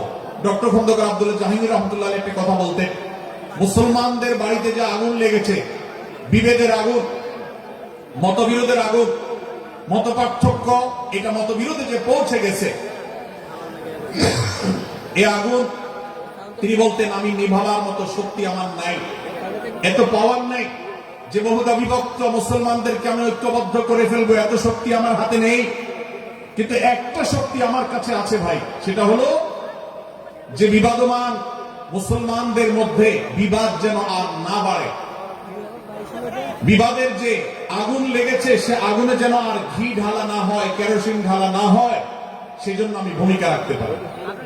আমি আপনাদেরকে বিনয়ের সাথে অনুরোধ করতে চাই, যত বিষয় নিয়ে আমাদের মুসলমানদের পরস্পরের মত পার্থক্য আছে, হতে পারে সেটা মাসআলা নিয়ে, হতে পারে সেটা রাজনৈতিক অবস্থানকে কেন্দ্র করে, হতে পারে অন্য কোন বিষয়কে কেন্দ্র করে, আল্লাহর ওয়াস্তে আপনি বিভেদ মিটাতে পারেন আর না পারেন, বিভেদ যেন না বাড়ে সেজন্য আপনি অবস্থান গ্রহণ করবেন। বিভেদ বাড়ার ক্ষেত্রে কোনো ভূমিকা পালন করবেন না এবং সবসময় উম্মার ঐক্য প্রয়াস চাইবেন, প্রয়াস চালাবেন, উম্মার ঐক্য চেষ্টা করবেন। আল্লাহর কাছে আপনি যে দোয়াগুলো করেন, এর মধ্যে একটা দোয়া যেন এটাও থাকে, হে আল্লাহ, আমরা বহুদা বিভক্ত হয়ে গেছি, আমরা টুকরা টুকরা হয়ে গেছি, যার কারণে তোমার ভাষ্য অনুযায়ী ফতশালু ওয়া তাযহাবা রিহুকুম, আজ আমাদের শক্তি শেষ হয়ে গেছে, আমরা দুর্বল হয়ে গেছি। আজ বাংলাদেশের বাস্তবতা যদি আমরা বলি, যে দেশে 90-95 ভাগ মানুষ মুসলমান, সে দেশে আজ হাতে গোনা কিছু নাস্তিক, কিছু ইসলাম বিদ্বেষী, মুসলমান বিদ্বেষীরা, তারা আমাদেরকে আজ উঠা বসা করায়, তারা আমাদের আইন নির্ধারণ করে, তারা আমাদের শাসক নির্ধারণ করে, তারা আমাদের সব বিষয়গুলোকে নির্ধারণ করে দেয়। আমাদের সন্তানরা পাঠ্যপুস্তকে কি পড়বে সেটাও ইসলাম বিদ্বেষীরাই ঠিক করে দেয়। ভাই আমার, এই অবস্থার যদি পরিবর্তন চাই, তাহলে আমাদের মধ্যকার দূরত্বগুলো কমাতে হবে।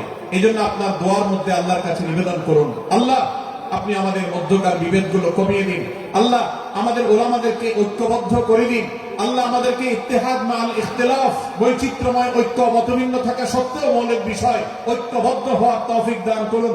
সীসাডলা প্রাচীরের মতো আমাদেরকে কাঁধে কাঁধ মিলিয়ে আল্লাহ এবং তার রাসূল সাল্লাল্লাহু আলাইহি ওয়াসাল্লামের আদেশ নিষেধকে ব্যক্তি, সমাজ, পরিবার, রাষ্ট্রের সর্বত্র বাস্তবায়নের জন্য কাজ করার তৌফিক দান করুন। আমরা আমাদের দোয়ার মধ্যে মুসলমানদের ঐক্যের জন্য দোয়া করবো তো ইনশাআল্লাহ, আল্লাহ তাআলা আমাদেরকে সেই তৌফিক দান করুন। ভাইরা আমার, তাহলে সূরা হুজুরাতের তৃতীয় শিক্ষা বলছিলাম, 9 থেকে 10 নম্বর আয়াতে আল্লাহ রাব্বুল আলামিন মুসলমানদের মধ্যে যদি কখনো বিবাদ, বিতণ্ডা, মারামারি, হানাহানি সৃষ্টি হয়, তাহলে সেটিকে মীমাংসা করবার কথা বলেছেন। অতএব যদি কোনো স্বামী স্ত্রীর মধ্যেও কখনো মনোমালিন্য তৈরি হয়, আপনার যদি সেখানে ভূমিকা রাখবার সুযোগ থাকে, আপনি চেষ্টা করবেন উভয়ের মধ্যে দূরত্বটা কমাবার জন্য। আমরা অনেকে আজকাল নামাজ কালাম পড়ি, রোজা রাখি, দাড়ি রাখি, অনেক ভালো ভালো কথা বলি, অথচ দুজনের মধ্যে গন্ডগোল লাগলে আমরা সেখানে এক পক্ষ হয়ে আরেক পক্ষকে আমরা খেপিয়ে তুলি। পারলে অনেকে চগলখড়ি করেন, প্রত্যেক পক্ষের কাছে গিয়ে অপর পক্ষের ব্যাপারে মিথ্যা কথা বলে তাদের মধ্যে ভেজালকে আরো বাড়িয়ে দেন। এই জন্য নবী সাল্লাল্লাহু আলাইহি ওয়াসাল্লামের ঐতিহাসিক হাদিস রয়েছে, লা ইয়াদখুলুল জান্নাতা নাম্মাম, যে ব্যক্তি চগলখড়ি করে, দুজনের মধ্যকার গন্ডগোল ফাসাদ বৃদ্ধিতে যে ব্যক্তি ভূমিকা রাখে, ভেজাল লাগায়, এই চগলখোর কখনো জান্নাতে যাবে না। আমাদের অনেকেরই এই দুঃস্বভাব আছে, এই খারাপ চরিত্র আছে। সূরা হুজুরাত, এই জন্য আমাদের আজকের যে সমাজ বাস্তবতা আছে, আমাদের যে ব্যাধি আছে ব্যক্তিগত পর্যায়ে, আমাদের পরিবারের, সমাজের সর্বত্র যে ব্যাধিগুলো ছেয়ে গেছে, সূরা হুজুরাতের প্রতিটি আয়াত যেন সেই ব্যাধির সবচেয়ে বড় মহৌষধ, সেজন্য সবচেয়ে বড় প্রতিষেধক, সেজন্য সবচেয়ে বড় সমাধান। এই জন্য আমি বলেছি শুরুতে, আমার যদি আল্লাহ শক্তি সামর্থ্য দিতে, প্রত্যেক মুসলমানের হাতে পায়ে ধরে সূরা হুজুরাতের 18টি আয়াত, প্রত্যেকটি আয়াত আমি আমার মুসলমান ভাইদেরকে বলতাম, বারবার পড়ুন, বারবার পাঠ করুন, বোঝার চেষ্টা করুন, জীবনকে পরিবর্তন করুন। এদেশে নামাজি মুসলমান আপনি কম বেশি পাবেন, এদেশে রোজাদার মুসলমান কম বেশি পাবেন, এদেশে হজ আদায়কারী মুসলমান কম বেশি পাবেন, এদেশে তাসবিহরত মুসলমান কম বেশি পাবেন, কিন্তু এদেশে আচার আচরণ, কাজ কারবার, আখলাক এবং বান্দার হক এবং অধিকার, অন্যের অধিকার সংশ্লিষ্ট বিষয়ে সচেতন মুসলমান আপনি খুব বেশি পাবেন না। আর এই জন্যই আমাদের জান্নাতের পথে অনেক বড় অন্তরায় হয়ে আছে। আজ আমাদের চরিত্রগুলো নষ্ট হয়ে গেছে। আমরা নামে মুসলমান, আমরা চগলখড়ি করি, আমরা নামে মুসলমান, দুজনের মধ্যে গন্ডগোল সৃষ্টি করে দেই। গন্ডগোল আগে থেকে সৃষ্টি থাকলে সেটাকে বাড়াবার চেষ্টা করি। আমরা নামে মুসলমান, আমাদের শিষ্টাচার নেই, আদব নেই, লেহাজ নেই। এই জন্য সূরা হুজুরাতের প্রতিটি আয়াত আমাদেরকে শিক্ষা দেয়। আল্লাহ তাআলা আমাদের সকলকে এই শিক্ষাগুলো আজকের এই মাহফিল থেকে আমাদের বুকের ভেতরে পরম যত্ন সহকারে নিয়ে যাওয়ার এবং আমাদের জীবনকে পরিবর্তন করার তৌফিক দান করুন।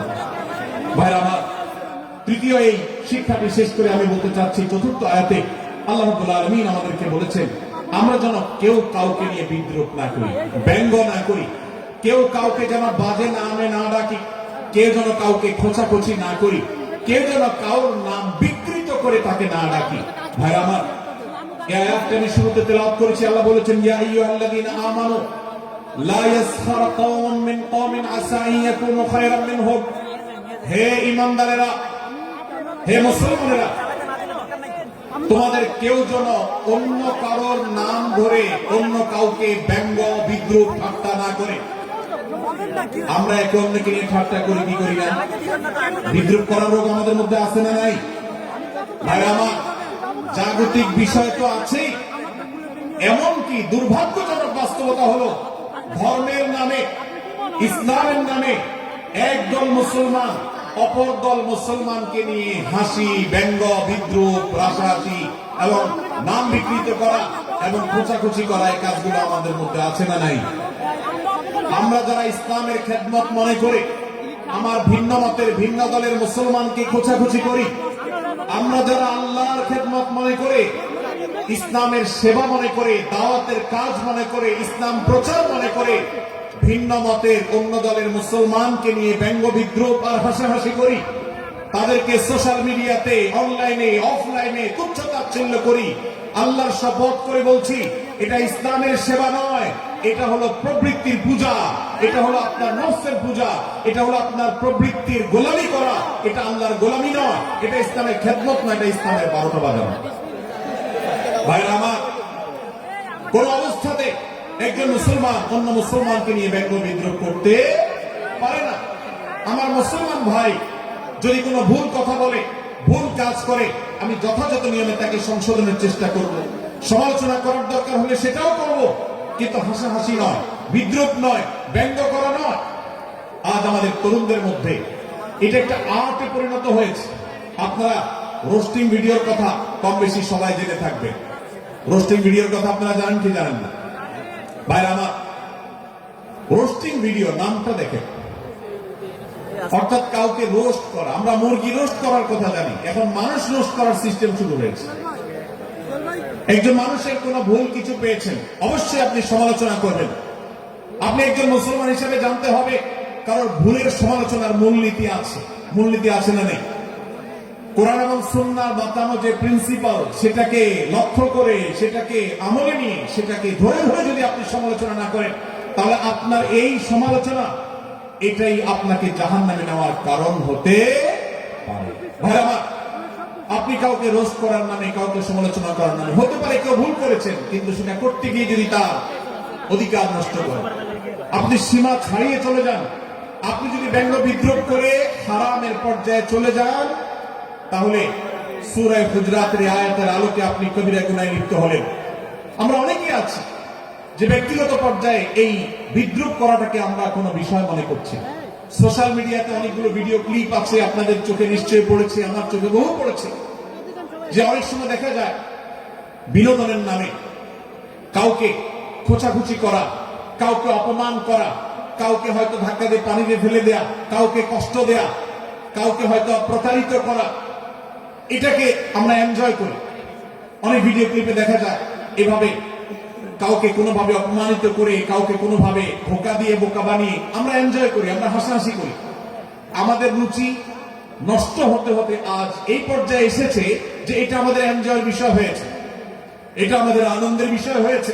ভাইরা আমার, সূরা হুজরাতের এই আয়াত, অর্থাৎ 11 নম্বর আয়াত, এই আয়াত বলছে আমাদের জন্য কোন মুসলমানকে, কোন মানুষকে ব্যঙ্গ বিদ্রুপ করা হারাম।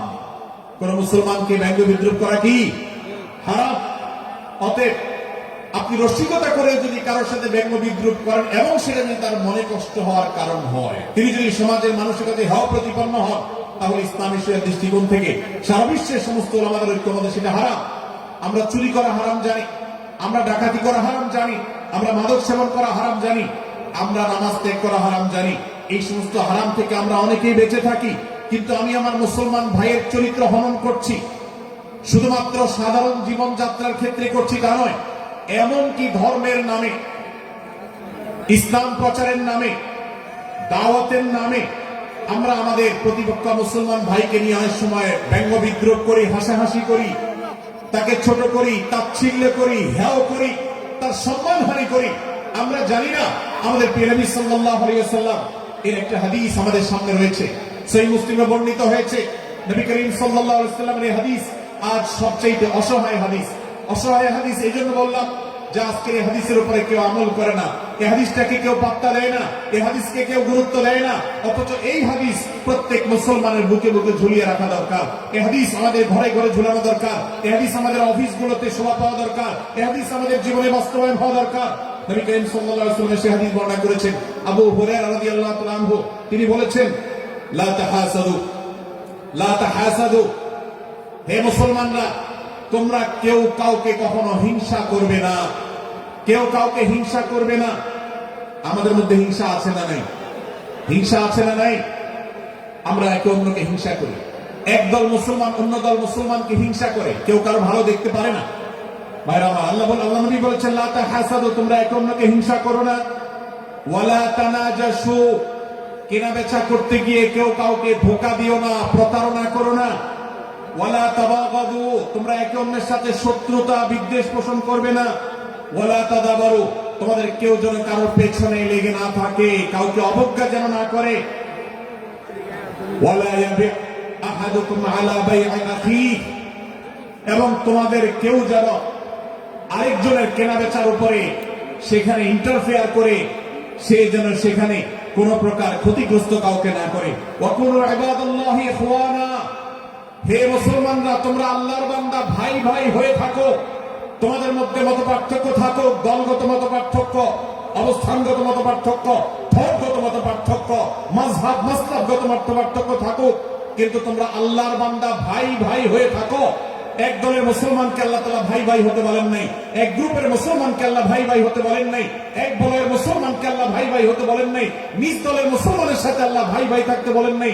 আল্লাহ বলেছেন সকল মুসলমানদের সাথে ভাই ভাই হয়ে থাকার জন্য, ভ্রাতৃত্বের বন্ধনে থাকার জন্য। এই জন্য আল্লাহ নবী সাল্লাল্লাহু আলাইহি ওয়াসাল্লাম সে নির্দেশ করেছেন। আল্লাহ নবী সাল্লাল্লাহু আলাইহি ওয়াসাল্লাম আরো বলেছেন, আল মুসলিমু আখুল মুসলিম, মুসলমান মুসলমানের ভাই, লা ইয়াজলিমুহু ওয়ালা ইয়াখযুলুহু, কোন মুসলমান কোন মুসলমানকে জুলুম করতে পারে না, তার আইল ঠেলতে পারে না, তার জমি দখল করতে পারে না, তার অধিকার নষ্ট করতে পারে না, তাকে কথা দিয়ে অত্যাচার করতে পারে না। ওয়ালা ইয়াখযুলুহু, তাকে অপমানিত করতে পারে না, লাঞ্ছিত করতে পারে না। ওয়ালা ইয়াকযিবুহু, তার সাথে মিথ্যা বলতে পারে না। ওয়ালা ইয়াখতিরহু, তাকে তাচ্ছিল্য করতে পারে না। আত্তাকওয়া হাহুনা, আত্তাকওয়া হাহুনা, আত্তাকওয়া হাহুনা। নবীজি তিনবার নিজের বুকের দিকে তাকিয়ে দেখিয়েছেন, তাকওয়া এখানে, তাকওয়া এখানে, তাকওয়া এখানে। আমাদের অন্তরকে ভালো করতে হবে, সমস্ত মুসলমানদের জন্য উদার হতে হবে, কলিজাকে বড় করতে হবে, মনটাকে ব্রড করতে হবে, প্রশস্ত করতে হবে, অন্য মুসলমানকে ভাই মনে করতে হবে। কোন ভিন্ন মতের মুসলমানের সাথে শত্রুতা পোষণ করা যাবে না। ভাইরা আমার, অতএব এই হাদিসকে সামনে রেখে এই হাদিসের শেষ অংশে নবী সাল্লাল্লাহু আলাইহি ওয়াসাল্লাম বলেছেন, আল মুসলিমু কুল্লুল মুসলিমি আলাল মুসলিমি হারামুন দামুহু ওয়া মালুহু ওয়া ইরদুহু। এক মুসলমানের জন্য অন্য মুসলমানের তিনটি জিনিসকে আল্লাহ তাআলা হারাম করে দিয়েছেন।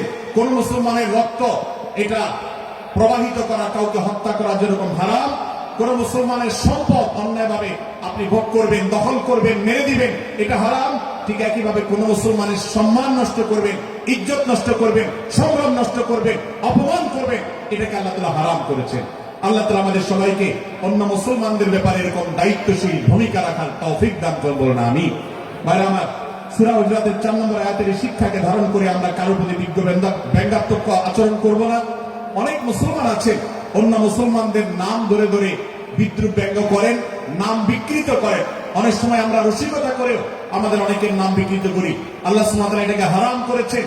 এমনকি নবী সাল্লাল্লাহু আলাইহি ওয়াসাল্লাম বলেছেন, লা তাকুল লিকাসিরিন ইয়া কাসিরু, কোন খাটো বা বেটে মানুষকে হে বেটে, হে খাটো, এরকম বলে ডেকো না। নবী সাল্লাল্লাহু আলাইহি ওয়াসাল্লাম বলেছেন, এভাবে ডাকলে তিনি অপমানিত হন। আল্লাহ তাকে এভাবে সৃষ্টি করেছেন। আমরা অনেক সময় দেখা যায় একে অন্যকে খোঁচা মারতে গিয়ে তার গায়ের রং কালো হলে, তিনি দেখতে আকারে ছোট হলে তাকে আমরা ব্যঙ্গ করি, বিদ্রুপ করি, তাকে আমরা তাচ্ছিল্য করি, তাকে আমরা অপমান করি, তাকে আমরা অপদস্থ করি। ভাইরা আমার, এটা আমাদের জন্য হারাম। আমি আবার বলছি, চুরি হারাম আমরা জানি, ডাকাতি হারাম আমরা জানি, আমরা অন্যান্য হারামের কথা জানি, কিন্তু এই যে এক মুসলমান অন্য মুসলমানের অধিকার নষ্ট করা হারাম, এটা আমরা জানি না। এক মুসলমান অন্য মুসলমানের নাম বিকৃত করা হারাম, এটা আমরা জানি না। এই ব্যাপারেও আমরা দেখেছি যে আমরা যারা ইসলামের দাওয়াতের কথা বলি, কোরআন হাদিসের কথা বলি, তারাও দেখা যায় সোশ্যাল মিডিয়াতে, ফেসবুকে একদল মুসলমান অন্য দলের মুসলমানদেরকে নানা বাজে উক্তি দিয়ে ডাকাডাকি করে, বিকৃত নামে ডাকে, বিকৃত উপাধি দেয়, খারাপ কথা বলে, অমুকের দালাল তমুকের দালাল ইত্যাদি ধারণা করে কথা বলে। এই কাজগুলো হারাম, এগুলো আমরা কখনো করব না। 5 নম্বর যে শিক্ষা আছে সূরা হুজুরাতে, সেটা হলো 12 নম্বর আয়াতে আল্লাহ রাব্বুল আলামিন এখানে কুধারণা করাকে হারাম করেছেন, মন্দ ধারণা করতে আল্লাহ তাআলা নিষেধ করেছেন, এবং গীবত করতে, পেছনে লাগতে নিষেধ করেছেন। ভাইরা আমার, এই একটি আয়াত অর্থাৎ সূরা হুজুরাতের 12 নম্বর আয়াত, এই আয়াতটি শিক্ষা ধারণ করে যদি আমরা আমাদেরকে শুধরাতে পারি, সংশোধন করতে পারি, তাহলে ইসলামের মেইন যে কাজগুলো আছে, ঈমানকে বিশুদ্ধ করা এবং শিরক মুক্ত ঈমান আনা, 5 ওয়াক্ত নামাজ পড়ার পর, বান্দার হক আদায়ের পর, এই আয়াতের পর আমল করলে আপনার জান্নাতে যাওয়ার সবচেয়ে বড় বাধা দূর হয়ে যাবে ইনশাআল্লাহ। ভাইরা আমার, যে আয়াতে আল্লাহ তাআলা আমাদেরকে কারোর প্রতি মন্দ ধারণা করতে নিষেধ করেছেন, গীবত করতে নিষেধ করেছেন, তার পেছনে লাগালাই করতে নিষেধ করেছেন, সে আয়াতে আল্লাহ রাব্বুল আলামিন বলেছেন, ইয়া আইয়ুহাল্লাযীনা আমানু ইজতানিবু কাসীরাম মিনায-যন্ন, হে ঈমানদারেরা, হে মুসলমানরা, তোমরা কারোর প্রতি ধারণা, মন্দ ধারণা তোমরা করো না, এটা থেকে বিরত থাকো। অনেক ধারণা অর্থাৎ মন্দ ধারণা, এটা গুনাহ, এটা থেকে বিরত থাকো। ইন্না বা'দায-যন্নি ইথম, কারণ কিছু কিছু ধারণা অর্থাৎ যেগুলো মানুষের সম্পর্কে কোন তথ্য উপাত্ত ছাড়া নিছক ধারণা প্রসূত মন্দ ধারণা করা হয়, সেগুলো গুনাহের কারণ, সেগুলো অপরাধের কারণ, সেগুলো কবিরা গুনাহ, সেগুলো পাপাচার, সেগুলো আল্লাহর অসন্তুষ্টির কারণ, সেগুলো আল্লাহর অবাধ্যতার কারণ। এই জন্য ভাই, কারোর প্রতি মন্দ ধারণা করা যাবে না। এক্ষেত্রে আমি জানি আমাদের ব্যক্তিগত পর্যায়ে কারোর ব্যাপারে কোনো কিছু কথা উঠেছে অথবা সামান্য একটু সন্দেহ তৈরি হয়েছে, আমরা তার চরিত্র নিয়ে টানাটানি করি। আমরা জানি না একজন মুসলমানের চরিত্রের মূল্য কত বড়। আমার কাছে সুস্পষ্ট প্রমাণ আসার আগ পর্যন্ত কোন মুসলমানের চরিত্র নিয়ে আমার ব্লেম করবার কোনো অধিকার আমার নাই। এই জন্য একজন মুসলমান কখনো কারো প্রতি কুধারণা করবে না, মন্দ ধারণা পোষণ করবে না, খারাপ ধারণা পোষণ করবে না। আল্লাহ তাআলা আমাদেরকে এমন মুসলমানের সম্পর্কে খারাপ ধারণা করা থেকে বেঁচে থাকার তৌফিক দান করুন। ভাইরা আমার, কিছুটা বিশৃঙ্খলা দেখা যাচ্ছে। আমরা আপনাদেরকে বিনীতভাবে অনুরোধ করতে চাই, অনুগ্রহ করে সবাই বসে পড়ুন। যারা দাঁড়িয়ে আছেন তারা একটু বসে পড়ুন, সবাই যার যার দায়িত্বে বসে যান। আপনি আরেকজনের চিন্তা না করে আপনি একটু বসে যান। ভলান্টিয়ার ভাইরা, প্যান্ডেলের ভেতরে পেছনে কি হচ্ছে আপনারা একটু দেখুন। ডান পাশে যে সমস্ত ভাইরা আছে, ভাইরা আপনারা আমার কথা শুনুন। ডান পাশে, আমার প্যান্ডেলের ডান পাশে যারা আছে, আপনাদেরকে আমরা অনুরোধ করছি, ওয়াজ মাহফিলের মঞ্চে, তাফসীর কোরআন মাহফিলের প্যান্ডেলে এসে আমরা যদি বিবাদ বিতণ্ডায় লিপ্ত হই, আমরা সে বিষয়ে আলোচনা করছি, আল্লাহর ওয়াস্তে আমরা বিবাদ বিতণ্ডা বন্ধ করি। আপনারা একটু শান্ত হন, আল্লাহর জন্য একটু সবর করেন। ভাইরা আমার, এদিকে যে কিছুটা বিশৃঙ্খলা দেখা যাচ্ছে, আপনাদেরকে আমরা অনুরোধ করছি আপনারা একটু বিশৃঙ্খলা বন্ধ করুন। ভাইরা, এখানে যারা দাঁড়িয়ে আছেন সবাই বসে যান, সবাই বসে যান, সবাই বসে যান। যশোরের মানুষের দুর্নাম হোক, আপনারা কি চান? আপনারা কি চান যশোরের মানুষের দুর্নাম হোক? তাহলে আশপাশে ভাইরা আমাদেরকে সবাইকে বসাই দেন, বসাই দেন, কাউকে দাঁড়ায় থাকতে দিবেন না। ভাই সবাই বসে, সবাই বসে যান। এখানে যারা দাঁড়িয়ে আছেন সবাই বসে, অনুগ্রহ করে সবাই ধৈর্য ধারণ করেন এবং বসে। আজকের মাহফিল সুন্দরভাবে শেষ হোক। আপনারা কি চান কি চান না? ভাই আপনারা কি চান কি চান না? যদি আপনারা চান, অনুগ্রহ করে আমার ডান পাশে যারা বিশৃঙ্খলা করছেন তারা বসে যান। আপনাদেরকে আমরা অনুরোধ করছি এখান থেকে বসে যান। আপনারা কি ডক্টর মিজানুর রহমান আজহারী সাহেবের আলোচনা শুনতে চান কি চান না? যদি চান তাহলে মেহেরবানি করে আওয়াজ বন্ধ করে পরিবেশ শান্ত করে, এখানে অল্প কিছু মানুষের মধ্যে বিশৃঙ্খলা দেখা যাচ্ছে। কোন কারণে এত বড় মাহফিল, এত মানুষের, লাখো লাখো মানুষের সমাগম, এখানে কোনো কারণে ঝামেলা হতেই পারে, কিন্তু আমরা অনুগ্রহ করে ধৈর্য ধারণ করি। ধৈর্য কোথায়? সবাই বসে যায়, সবাই বসে যান, আওয়াজ বন্ধ করেন। ভলান্টিয়ার ভাইরা এদিকে বিনয়ের সাথে মানুষদেরকে বসানোর জন্য চেষ্টা করেন। আশপাশের যারা আছেন বসে, তারা দাঁড়ানো ভাইদেরকে হাতে পায়ে ধরে বসান, সবাই সবাইকে টান দিয়ে বসান। ভাই এই পাশে যারা বিশৃঙ্খল আচরণ করছেন তারা আপনারা একটু বসেন। আপনার যদি বিশৃঙ্খল আচরণ না থামান তাহলে সেক্ষেত্রে মাহফিল সুন্দরভাবে শেষ করা যাবে না। আমার আলোচনার শেষের দিকে আমরা আলোচনা শেষ করে এশার নামাজ পড়বো, তারপরে আমাদের শেষ অধিবেশন হবে ইনশাআল্লাহ।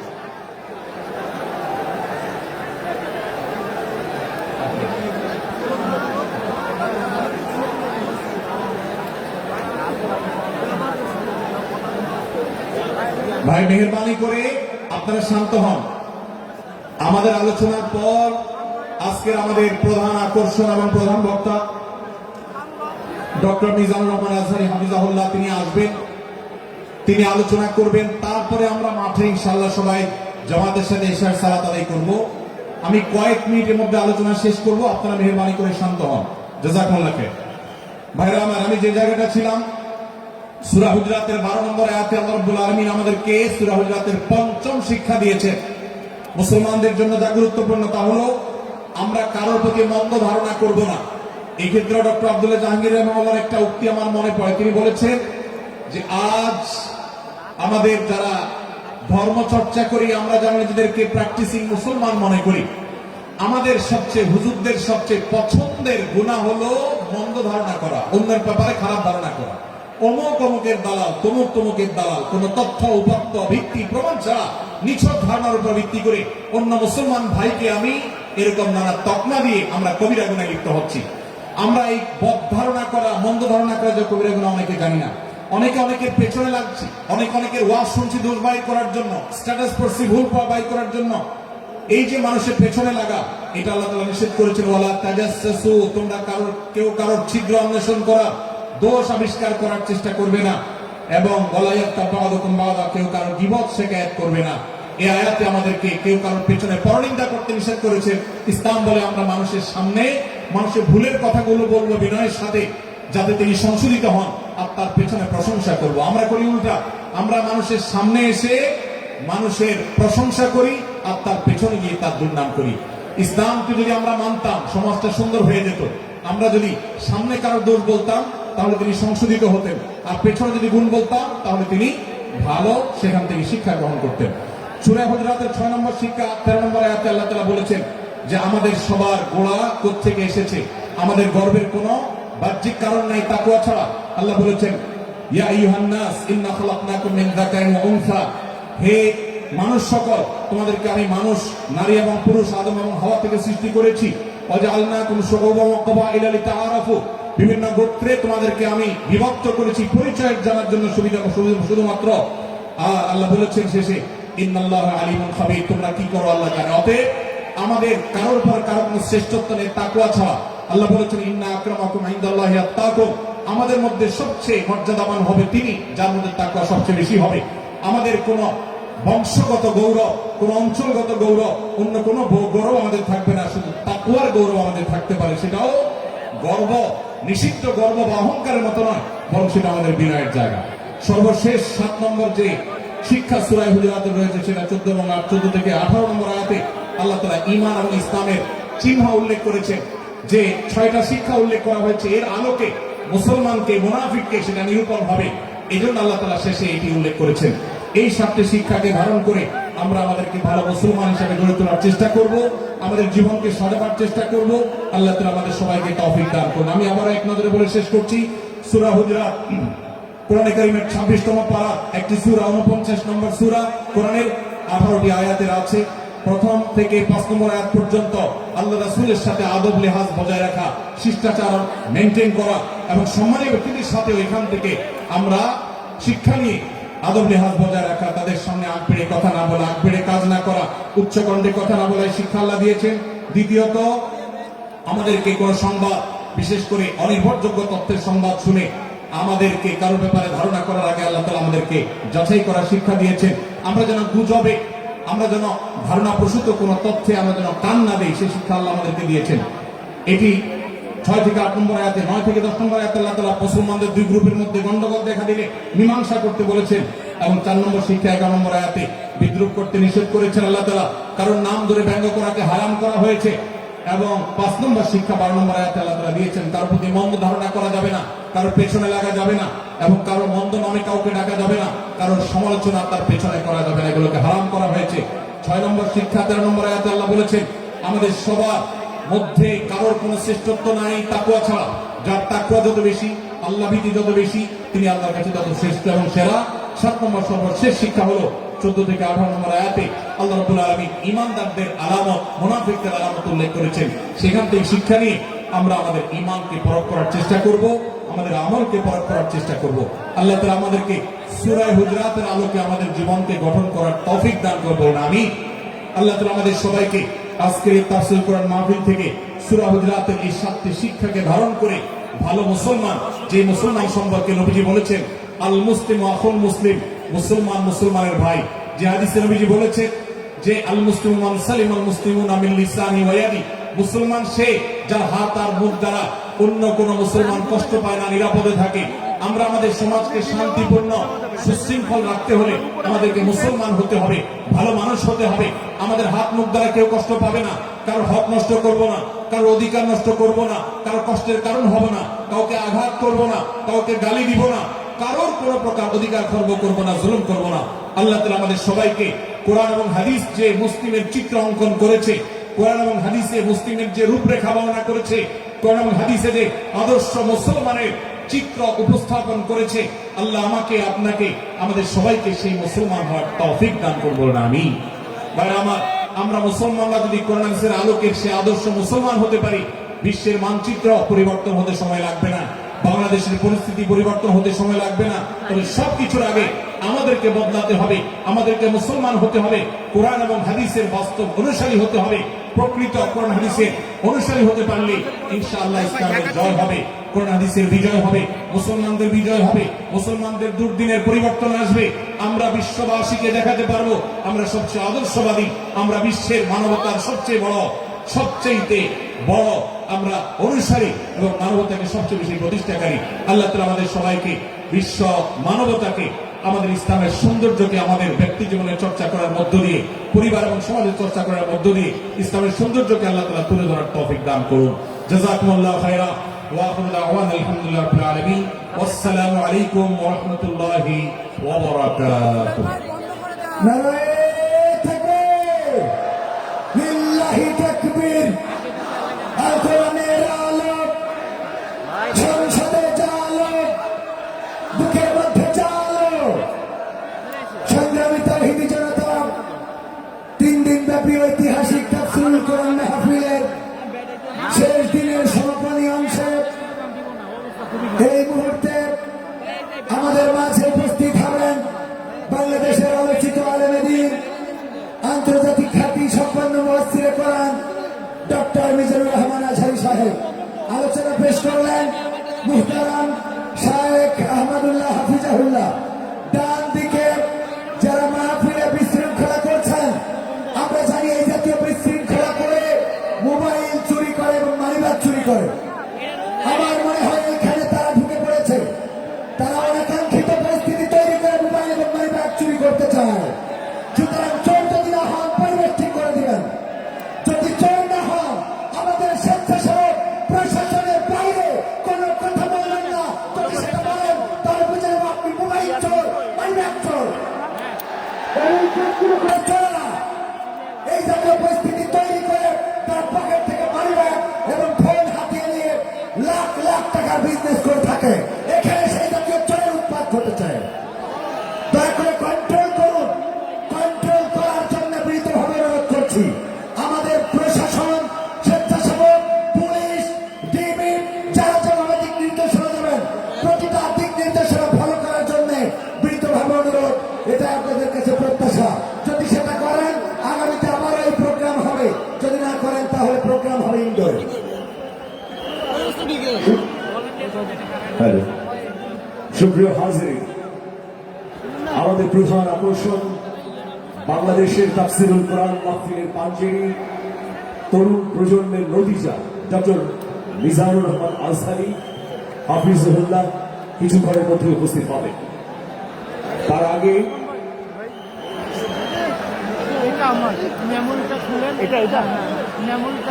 আমি একটু হারানো বিজ্ঞপ্তিগুলো বলতে চাই, এটা খুব জরুরি, এজন্যই বলছি। 6টি বাচ্চা পাওয়া গেছে, কন্ট্রোল রুমে আছে, আমাদের এখানেই আছে, আমাদের এই ডান পাশে স্টেজের ডান পাশে আছে। 6টি বাচ্চা পাওয়া গেছে, যাদের পাওয়া গেছে তাদের নাম আমি বলছি। আমি মঞ্চে অনুরোধ করছি, মঞ্চে শেখ সুবহানুদ্দিন।